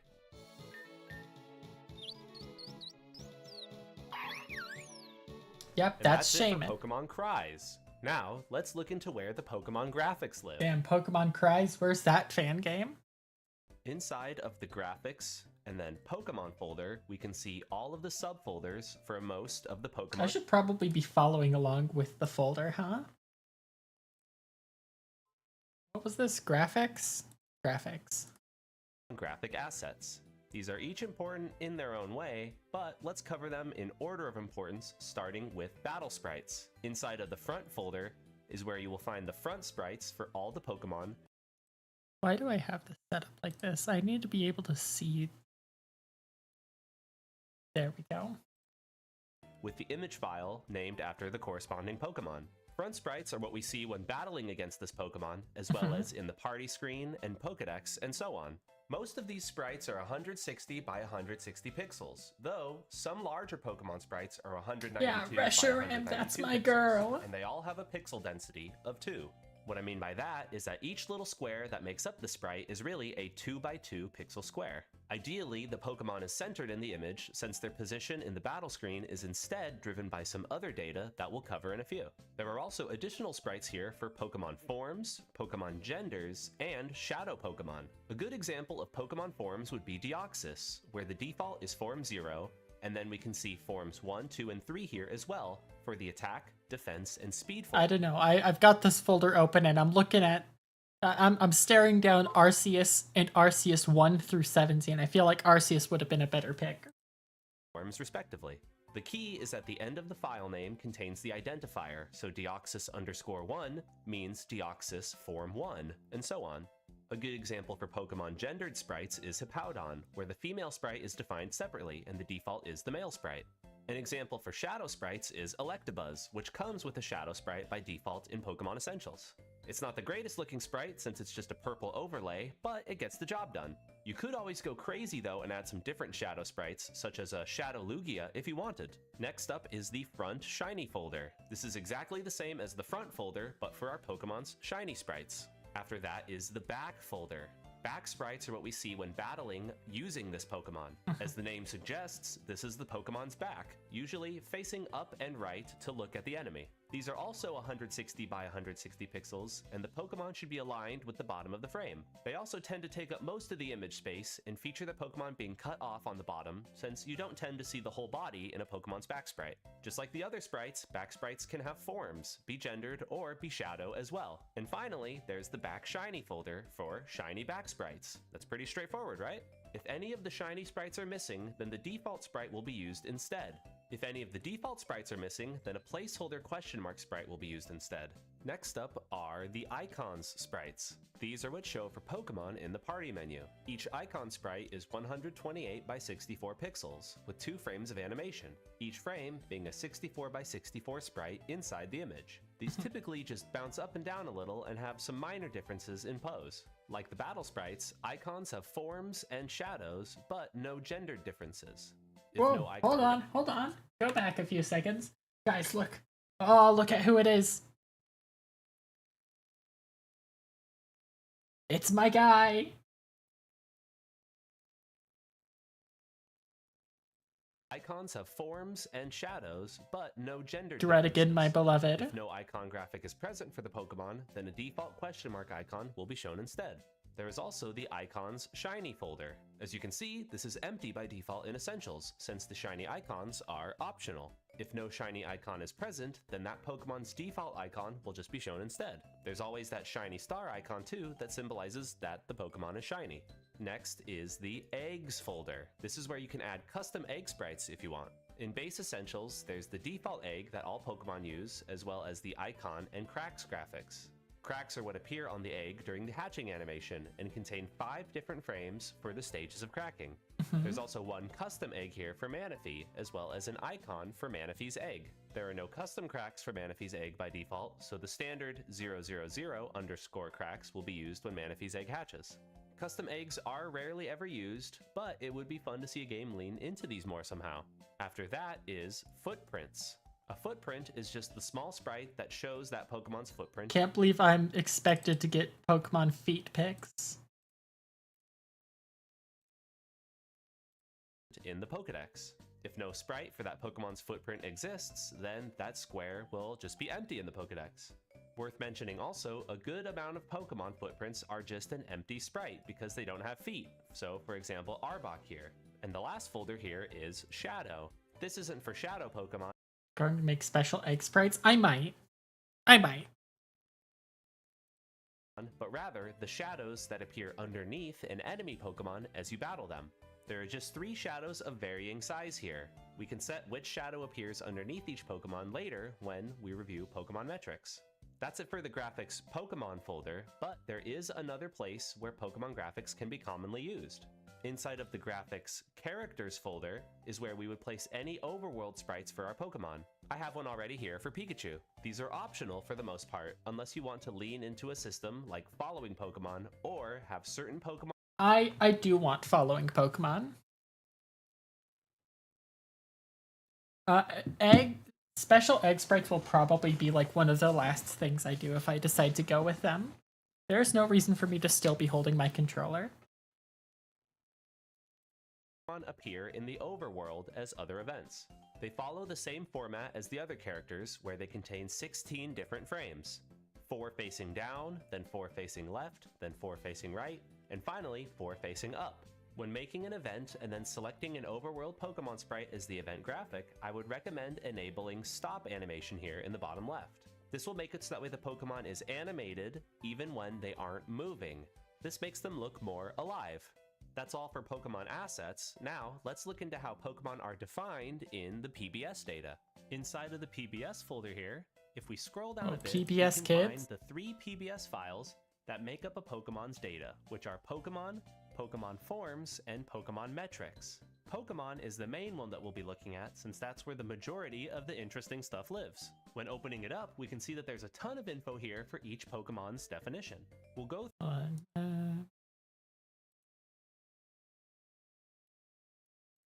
through all of the different fields here in a second, but first you should know that there's a page on the Essentials Engine Wiki that describes each and every value for defining a Pokemon species. This page is super useful, so I'd recommend checking it out. This will be linked in the video description as well. There are a ton of different fields here as you can see, and some of them are optional or unused by Essentials, so be sure to reference this page whenever you have any questions. Now, let's break down the definition of a Pokemon, such as Pikachu here. First at the top we have the Pokemon's ID and name. The ID is in all caps and is what Essentials uses when finding this Pokemon. If you remember, the graphics and cries we looked at earlier were in all caps as well to match the Pokemon ID. These IDs must be unique. Underneath that, for the name, this is what will display in-game, so this doesn't need to be in all caps. The name and the ID don't need to match, but for organizational purposes, it's a good idea. Next are the Pokemon types. We can define a Pokemon with one type or 2 types separated by a comma. So, for example, if I do comma, ground. When choosing a type here, we need to make sure it's in all caps because this is using a type ID. If we run the game and compile this data, we'll see this change reflected in-game, where Pikachu is now electric ground type. Let's undo this though. Electric ground Pikachu is wrong. The next section. The next section is base stats. These are the 6 Pokemon stat values that determine their growth, separated by commas. There's no way that Pikachu has a base speed of 50. Right? From left to right, these are health, attack, defense, speed, special attack, and why is speed in the middle? Speed 90 for Pikachu does feel more right. Special defense. It's probably obvious, but stronger Pokemon will have higher base stat total values. Next is gender ratio. This determines how frequently the Pokemon will be assigned a gender. You can go with genderless, always male, always female, or female of varying percentages, such as female 50%. I'd say you should reference the wiki page here though, because only love me female of varying percentages.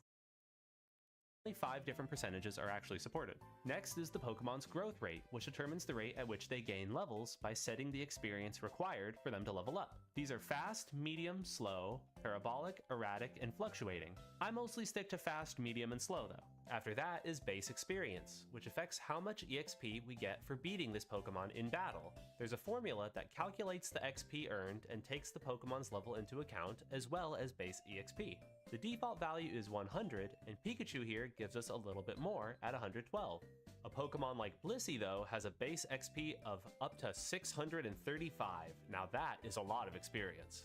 Next is EVs. This is just what effort values we gain from beating this Pokemon, as well as how many. As we can see here, when we beat a Pikachu, we get 2 speed EVs. It is possible to define multiple as well. For example, Ivysaur here grants 1 special attack EV and 1 special defense EV. After that is catch rate. This is a value from 0 to 255 that determines how easy the Pokemon is to capture.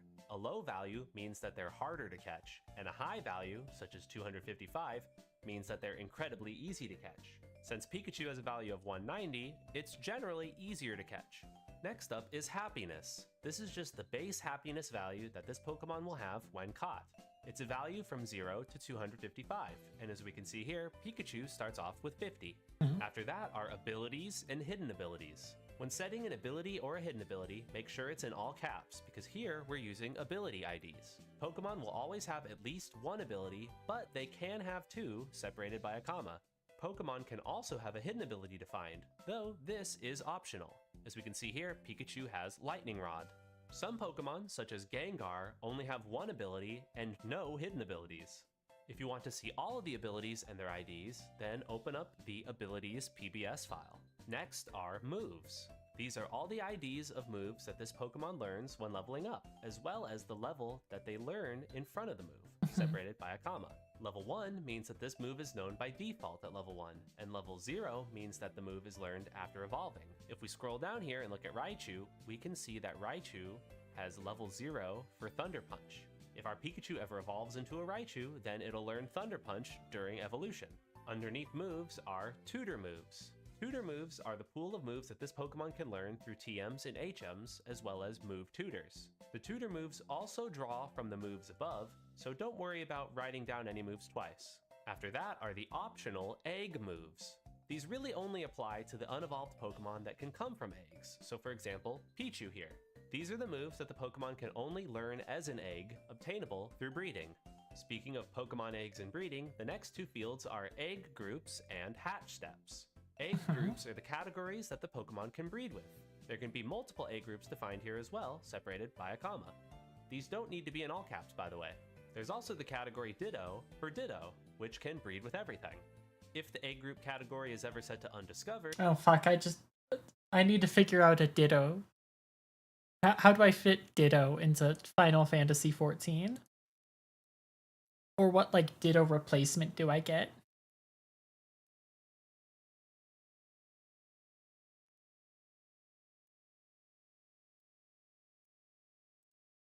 then that Pokemon cannot breed. Hatch steps are just how many steps it takes for an egg of this Pokemon to hatch. It can be any number, 1 or higher, though most Pokemon have this set to at least a couple thousand. There are a couple optional fields as well for breeding, such as Incense and Offspring, but for more info on those, I'll say you should check out the wiki. I don't know too much when it comes to Pokemon breeding stuff, and they can explain it much better than I can.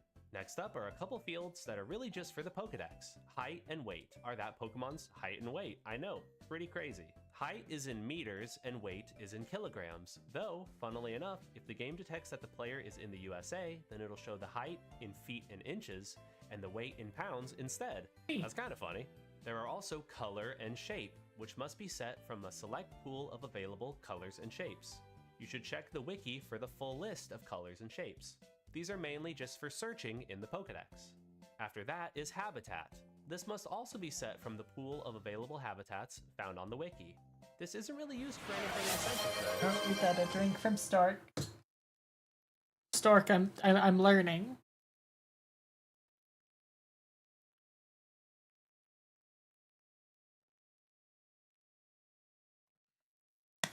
Sleep now? Alright. Sleep well, Stork. Good night. So I'd say don't worry about this one too much. If you ever want to define a new habitat, this can be done in the scripts. In the hard-coded data section of the scripts here is the habitat script, and inside we can scroll down and we can see where and how all of these different habitats are defined. We can also see that there are other scripts for hard-coded data for some of the other fields that we covered earlier, such as body color, body shape, egg group, gender ratio, and growth rate. If you ever want to define your own of these, or just look into these some more and see how they're all defined, then I would totally recommend that you look into each of these scripts. You can even look and see how different evolutions are defined, or stats, or natures, or different statuses. Okay, the evolution one is going to be really handy. Let me go find that. Because the way that the starters evolve, how they pick what they evolve into, is they go off like the Tyrogue evolution thing, where if a certain stat is higher, it'll evolve into, you know, that specific.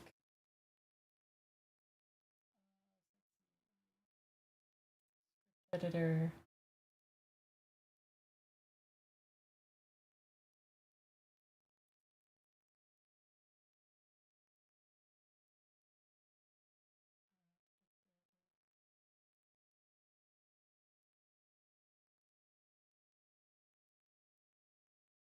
Let me go find Tyrogue here.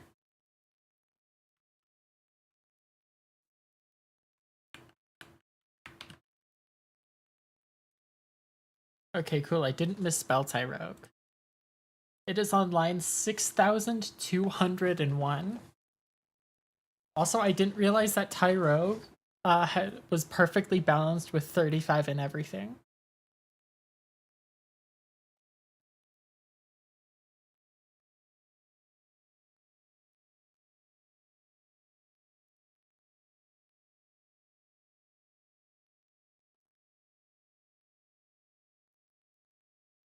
I'm looking for attack greater, defense greater, or attack def equal.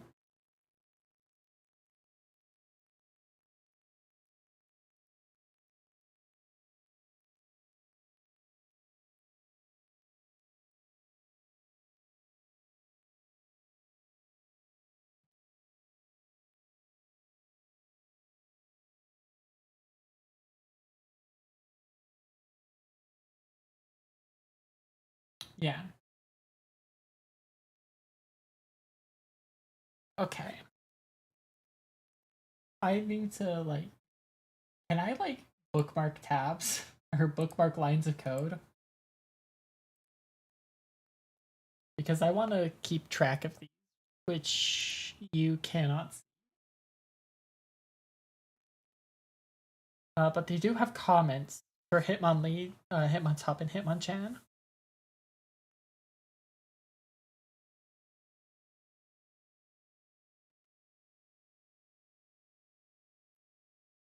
Copy paste it into a notepad doc. I'm also gonna have to figure out how to do it for like the other stats, because for example, what is, hold on, I don't remember its name.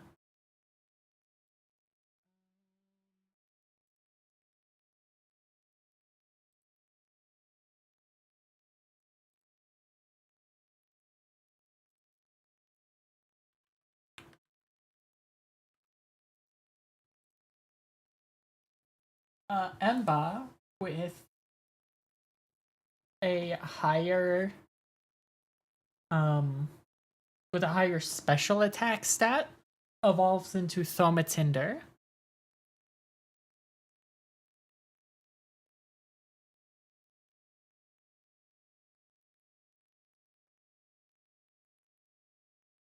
But you know, I can just use the attack for Pugil Inferno and defense for Gladiator.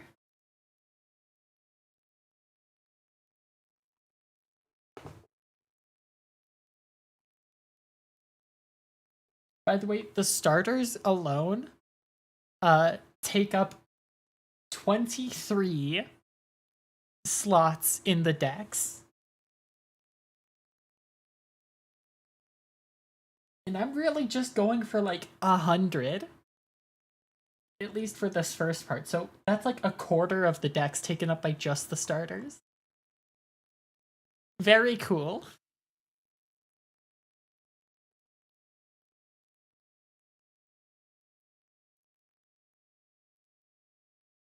There's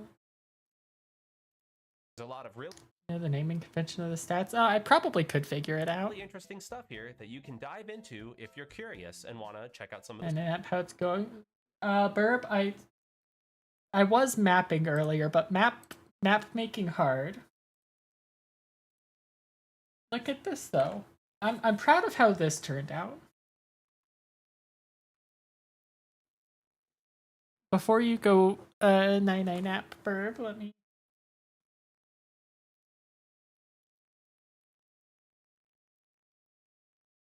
give myself running shoes.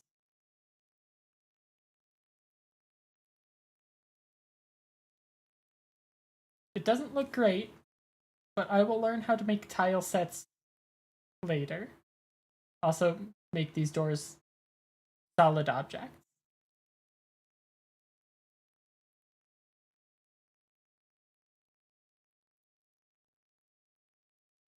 And then this is going to connect to that making it easier with RPG Maker. Unfortunately, I decided to start with making the most circular of the cities. And making circles in a game based off squares is not easy. Oh yeah, you know what, Jojo would be a great person to ask for help. I should absolutely ask Jojo for help. Is Jojo live right now? I thought I saw him live earlier.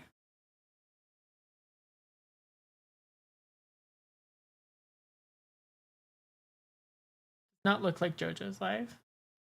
Oh no, it was yesterday that I was thinking.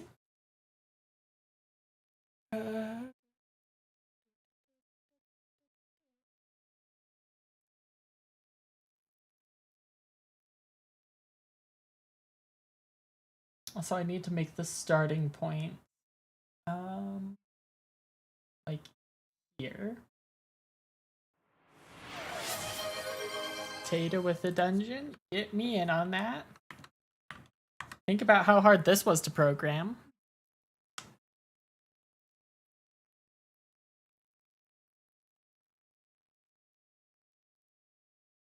I can't believe no one has commented that I have the Siberian Defense Shield, which does unfortunately look just like a penis, but I promise that is the province of Siberia. I don't know if it's like a province or a nation or whatever.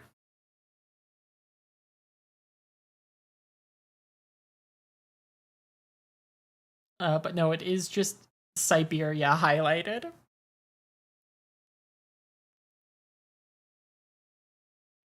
See, Tato defeats an orc. And then finds a dead end. I descend a floor. Burb defeats Goblin. Burb finds a hidden passageway. Tato finds a dead end. I defeat an orc. Tato defeats an orc. Tato finds a dead end. I defeat a goblin. I defeat an orc. I find a hidden chest. An epic pirate's garb.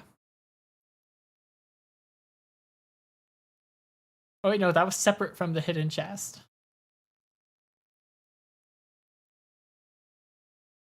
Tummy feeling a lot better, Burb. I got 500 XP. Yummy. And 7 infamy. Let's get back to reacting to tutorial. scripts.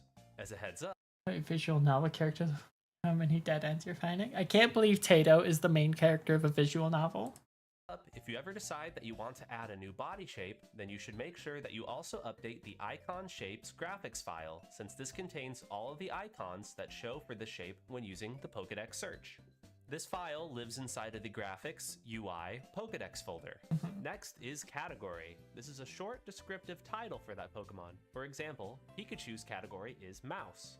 When looking at Pikachu in the Pokedex, Pikachu is displayed as the Mouse Pokemon. After that is the Pokedex entry for the Pokemon. This is just all the text for their Dex entry, pretty self-explanatory. If you ever want to edit this, just be careful that it's not too long. Next up is Generation. This is unused in Essentials and is mostly just helpful for organization. As we can see here, Pikachu is Generation 1. Since Generation is unused though, we could set Generation to any value we want, such as 0, or we could just delete it entirely and things would still work out just fine. Okay. Now we have an interesting one that's optional but used by certain Pokemon, which is flags. I haven't used these much, but they can do some cool things. There are flags for legendary, mythical, and ultra beast Pokemon, which make their AI smarter. You can also do stuff with forms, such as the default form with flags, or the ability to inherit from that Pokemon's mother, for example, Burmy. There's also a flag to pass the form down if the Pokemon is holding an Everstone, for example, Obstagoon passing down Form 1. All the info related to flags can also be found on the wiki. After that are the optional wild item fields. We can set wild item common, wild item uncommon, and wild item rare. Right now, Pikachu just has wild item uncommon, and that's the light ball. Common is a 50% chance for the Pokemon to be holding that item in wild encounters. Uncommon is a 5% chance, and rare is a 1% chance. If all three are defined and they all are set to the same item, then the chance for that item will be 100% instead. And once again, these are optional. If they're ever unset, like if we just delete them all, then the Pokemon just won't hold any items during wild encounters. Let's undo that though, so that way Pikachu at the very least has wild item uncommon. There we go. Now last but certainly not least, we have evolutions. These are how we set what Pokemon can evolve into, as well as how they evolve. As we can see here, Pikachu evolves into a Raichu by item use if that item is a Thunderstone. Most Pokemon tend to evolve by level, so for example, Bulbasaur here evolves into an Ivysaur at level 16. There are many more evolution methods though, so I would recommend combing through the list of Pokemon and searching for any that you know evolve in unique ways. As we can see here, Pichu evolves via happiness, so that's not too crazy unique. But as we can see here, Tyrogue has its own evolution methods defined for attack greater for Hitmon. This is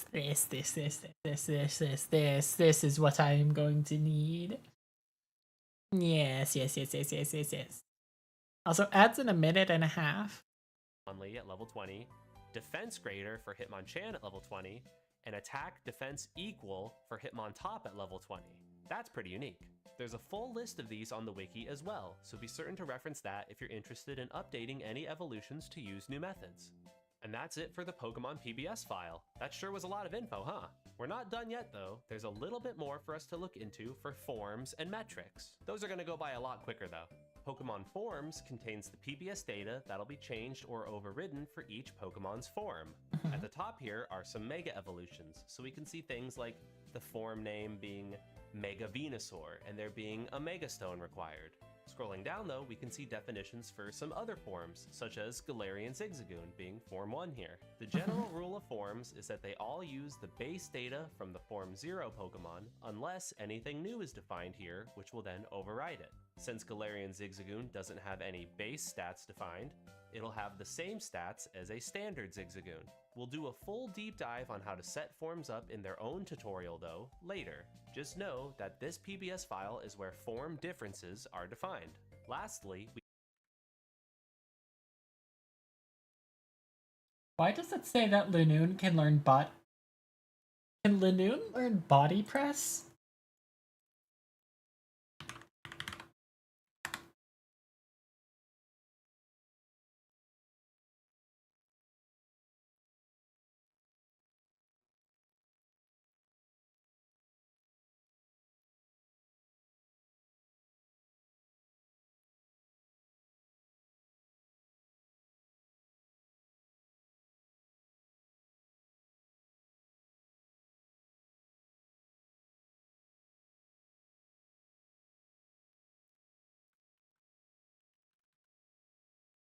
Okay, only by TR. Pokemon Essentials has lied to me. Also, Edge time.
Alright, we back from Agitator. What is your question before we get back to learning from tutorial?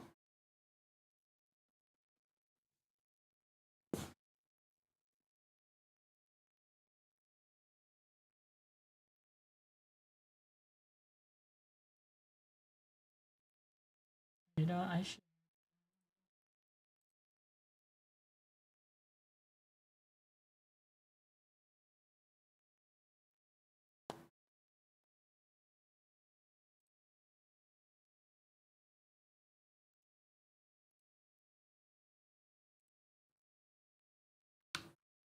Making sure I.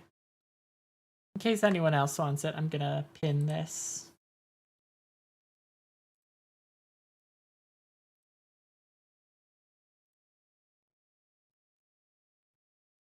That is the playlist for the tutorials.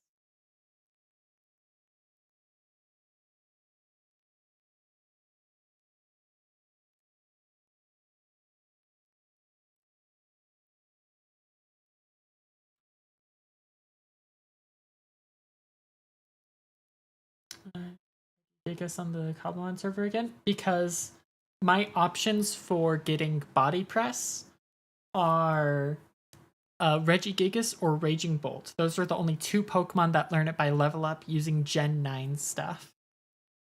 There was a 3rd option in Probopass, but for whatever reason, in Paldea, it lost the ability to learn Body Press at level 50. So...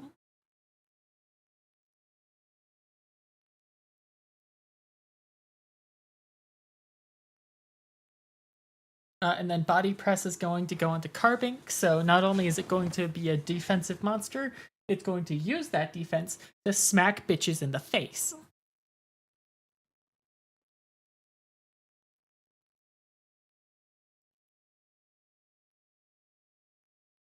Just know that this PBS file is where form differences are defined. Lastly, we have Pokemon metrics. This is what determines a Pokemon's positioning and shadow in battle. How did I get the TM for it? I have to make a TM. It's like an Echo Shard, 4 diamonds, and 4 quartz, I think. Or no, it's 4 iron, 4 quartz, and 1 diamond. Echo Shard upgrades it to a TM. But if I make a TR, I can right-click one of my Pokemon that knows the move Body Press, and then I can right-click on the Pokemon that I want to learn Body Press with the TR in hand, and it will add that move to its move pool. The only difference between TMs and TRs is that TMs can be used 32 times rather than just TRs once. We can see there are X and Y coordinates for the Pokemon's back sprite as well as their front sprite, since they each need to be adjusted individually. There's also the shadow X, which controls the horizontal position of the shadow under the Pokemon, and then there's the shadow size. We could try messing with these values here in this dock, but there's a much better way to position our battlers, and that's with the debug menu. In the debug menu, if we go to the PBS file editors option and then scroll down and select edit Pokemon metrics, then we can use the sprite positioner tool. Here we can select a Pokemon and edit their metrics. We can even edit them for each form. Since Abomasnow is on top of the alphabetized list here, let's select them and then edit their metrics. If we use set ally position, we can then use the arrow keys and change the position of the back sprite. At any time, we can hit enter and lock in the new metrics. At any time while we're editing, if we don't like the change, we can hit back or escape to revert those metric changes. If we select set enemy position, then we can move around the enemy battler position for their front sprite. For testing purposes, let's just slide them a little bit to the left here, and then let's hit enter to lock that in. Next, we can use set shadow size to choose from none for no shadow, or a size 1 shadow that's small, and then a size 2 shadow that's medium, and then a size 3 shadow that's large. Abomasnow is kind of a big Pokemon, so let's keep that at shadow size 3. Next, what we can do is set shadow position. Since we slid our Abomasnow sprite to the left, let's also slide our shadow over here to the left. Then let's hit enter to lock that in.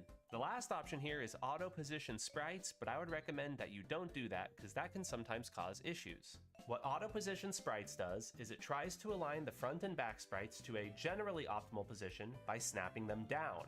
This will move the back sprite so it rests along the top of this red box here, and it will move the front sprite so that way its bottom pixel is touching the center of the battle base. It doesn't center the sprites though.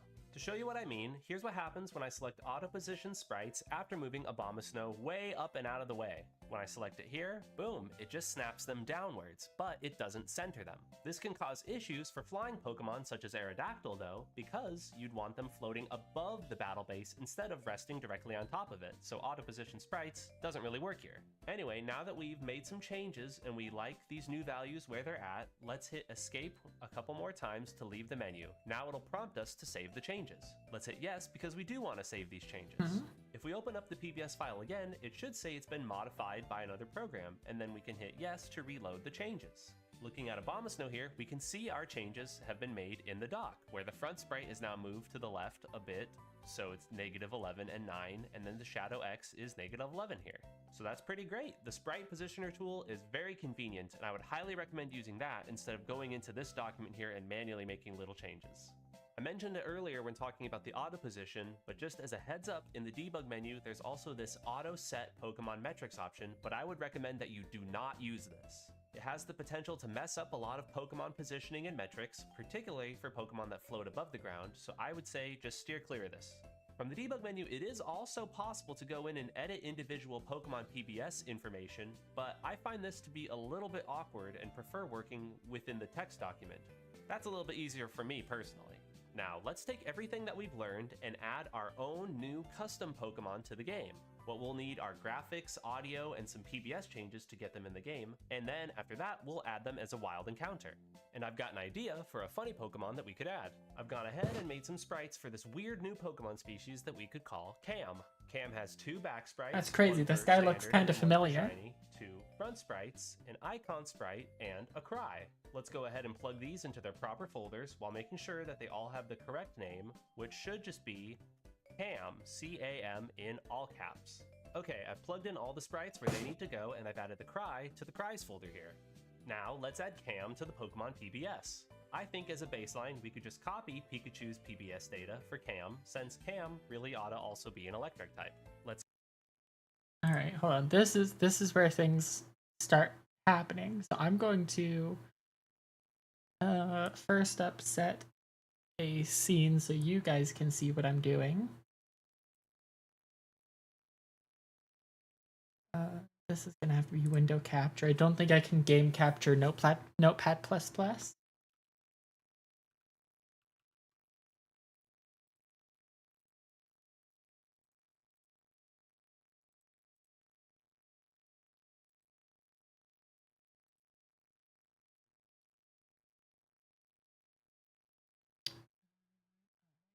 Get down here.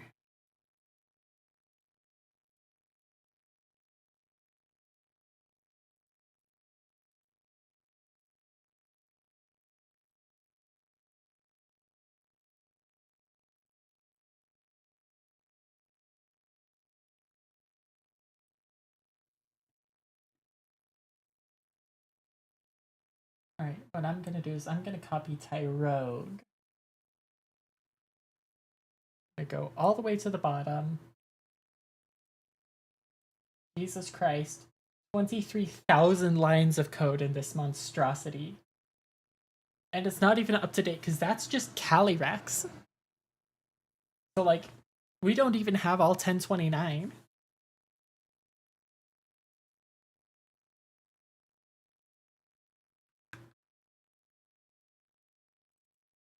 Okay, so Tyrogue, we are going to Emba.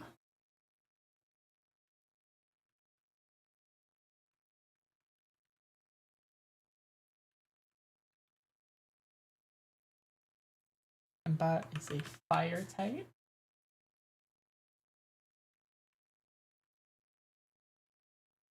I don't think I ever figured out Emba's stat. Hold on.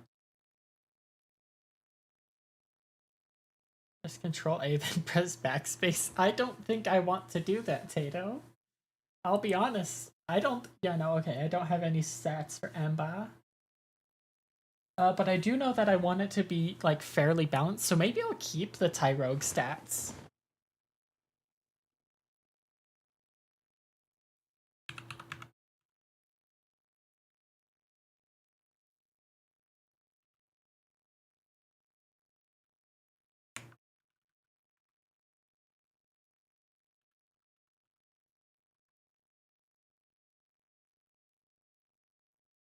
What is, like, the average stat of a starter Pokemon?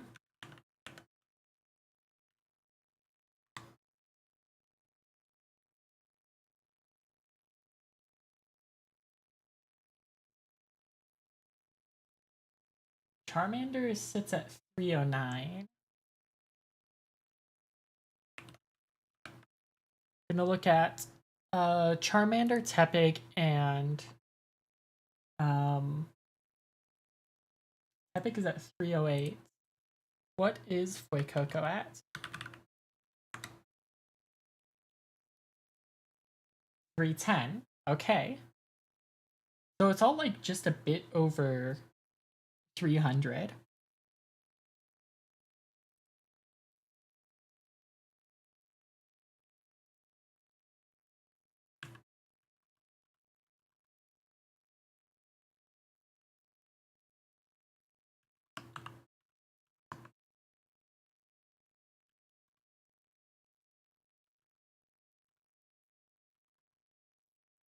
I'm gonna do 51 in everything.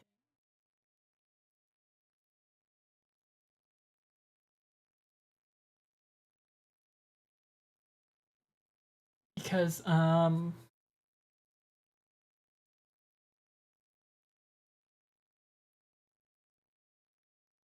310 divided by 6 is a really messy number. Yeah, it's 51.6 repeating. Oh, what's...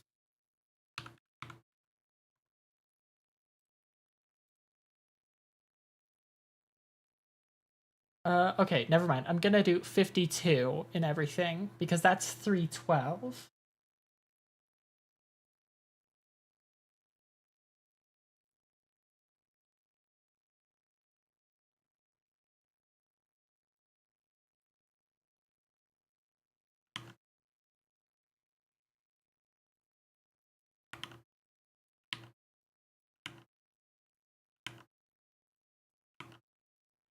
Alright, 52 in everything.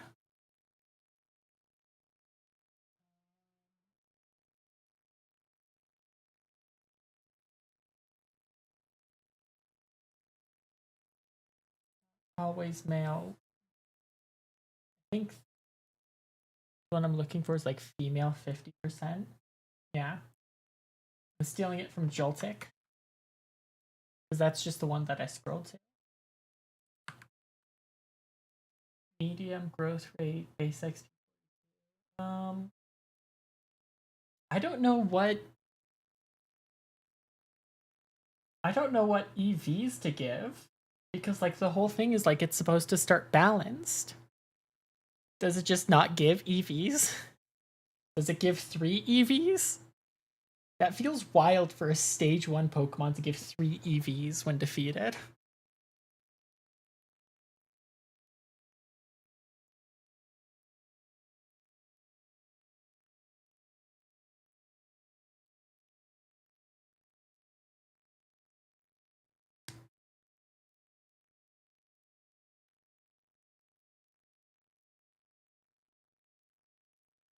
Um,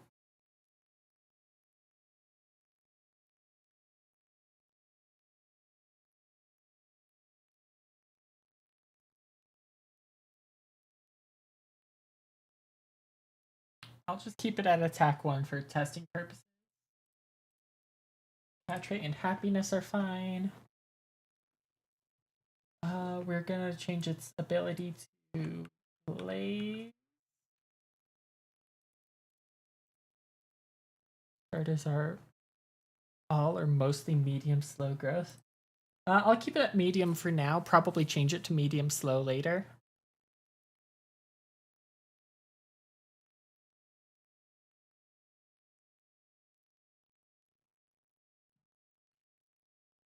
Hidden ability, I'll keep it Vital Spirit for now because I want to make custom hidden abilities for all of the starters.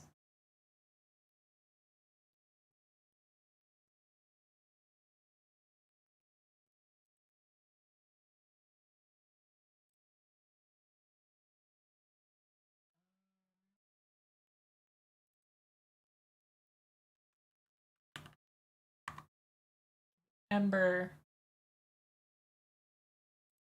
egg group. I'm gonna do the first one that I see that isn't undiscovered.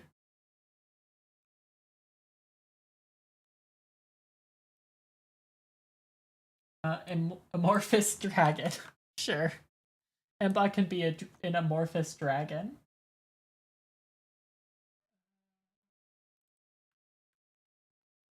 I guess it doesn't really matter.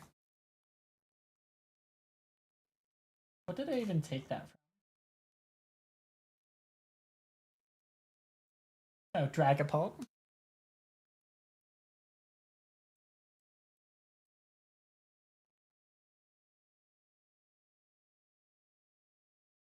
Do monster and fields. That makes sense.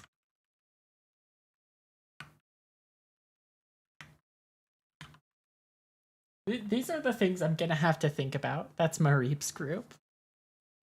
Yeah, okay. given how like this is supposed to be a RAM kind of.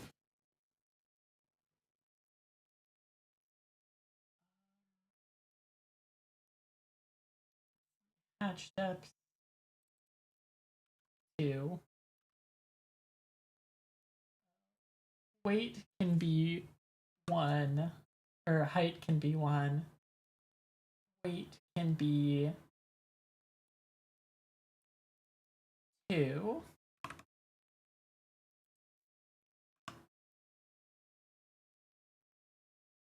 Color. I need to pull up the wiki because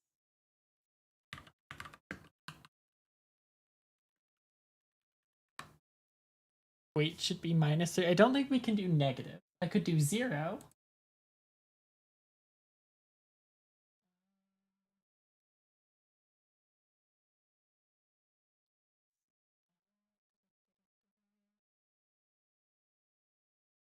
What was I looking for? Colors. In like the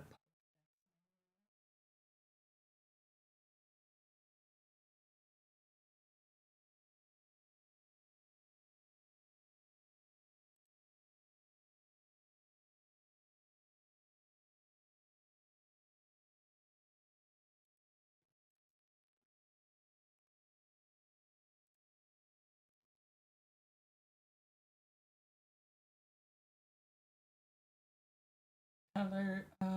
I guess yellow is going to be the closest color. Shape bipedal? No, shape is going to be quadruped.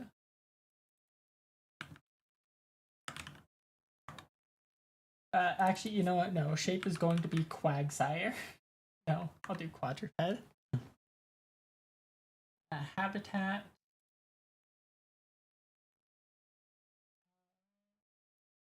Not really a desert. This information is also unused in essentials. I guess like rough terrain is going to be the closest to desert.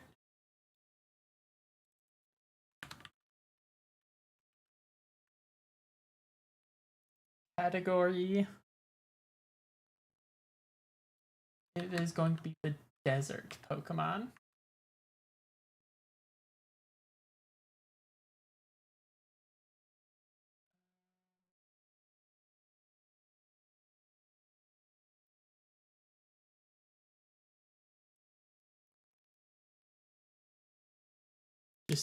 Just type Habitato. Tato brain rot. Unfortunate that Tato is suffering from Tato brain rot. This is so sad. Can we get half of a like? God, I know Mira and I came up with a Pokedex entry for this. About something about it being poached.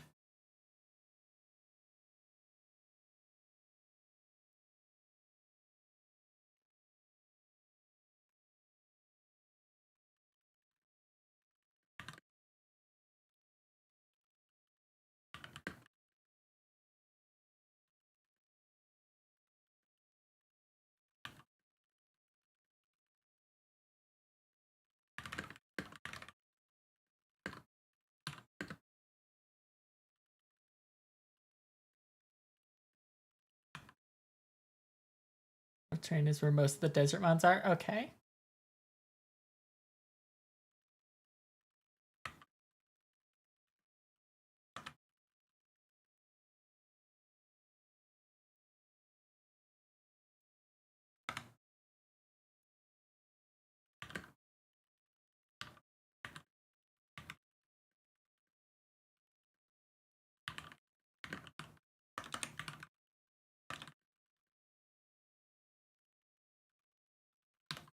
There we go. It was something like this, but I think this may be too long of an entry. Generation 14. Alright, so we save that. We come back over here.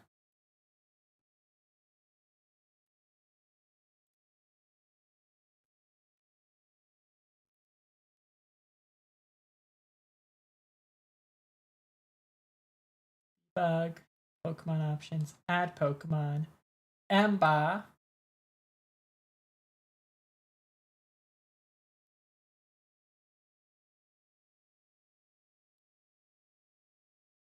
All right, that's it.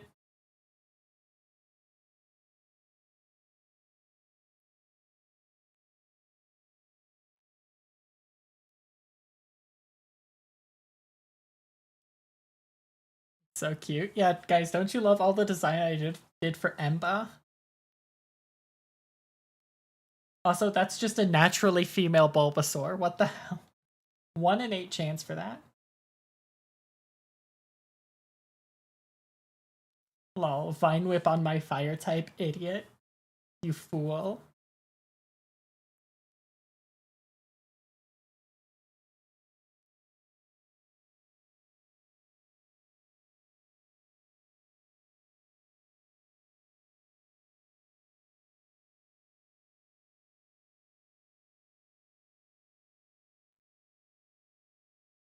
I don't want to save the game.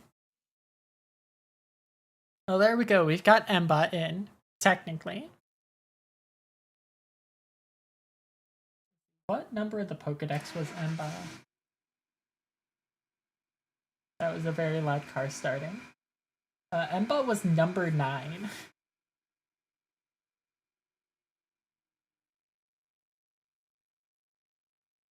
You know, number 9 in the Pokedex where most generations, finish with their starters. Because that's where the water final evolution is. Yeah, no, that's where the fire starter starts. So we got, hold on, let me hide this. You cannot see this because of my shitty ass cropping. That's fine, I guess. But honestly, I think I'm gonna be done for now. My brain hurty. I want to relax a bit before I've got to go do an oil change in an hour. The fire starter? Like Emba's hooves? Yeah! Oh wait, shit, I forgot to, hold on, we're not ending yet. I forgot to check the Pokedex.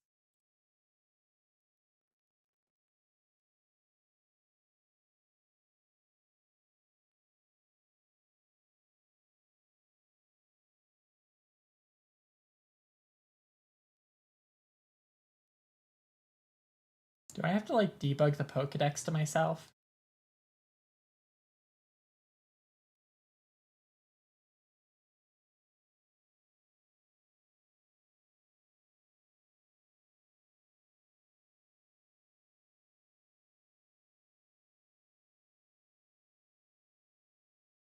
Okay.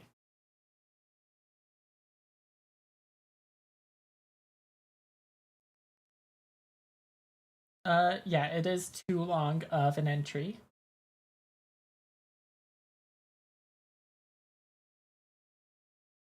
So I will have to cut that entry down. Where and is.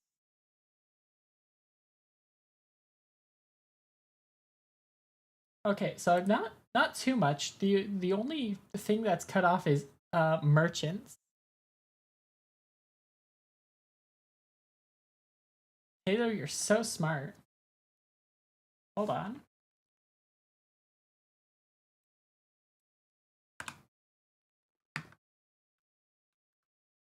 Save that.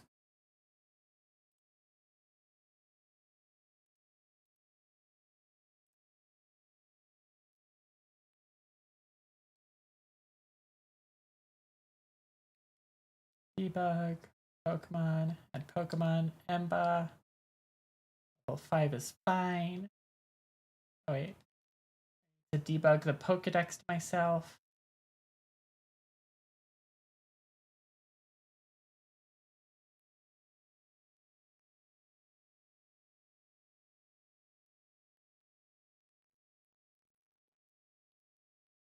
Yeah, there we go. Okay.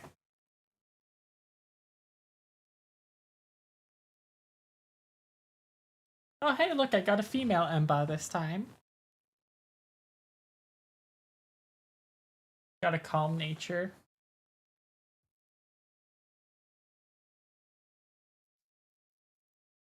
Damn, low attack. I guess we are not evolving into Flaymunk. Or what?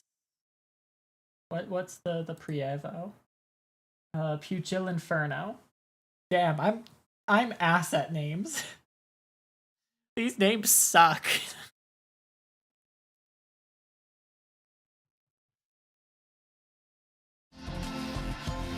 Let's get out of here. I'm bad at.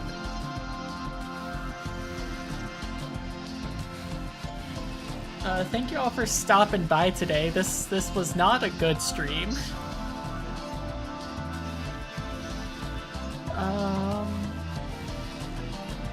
Thank you. You're not live, Tato.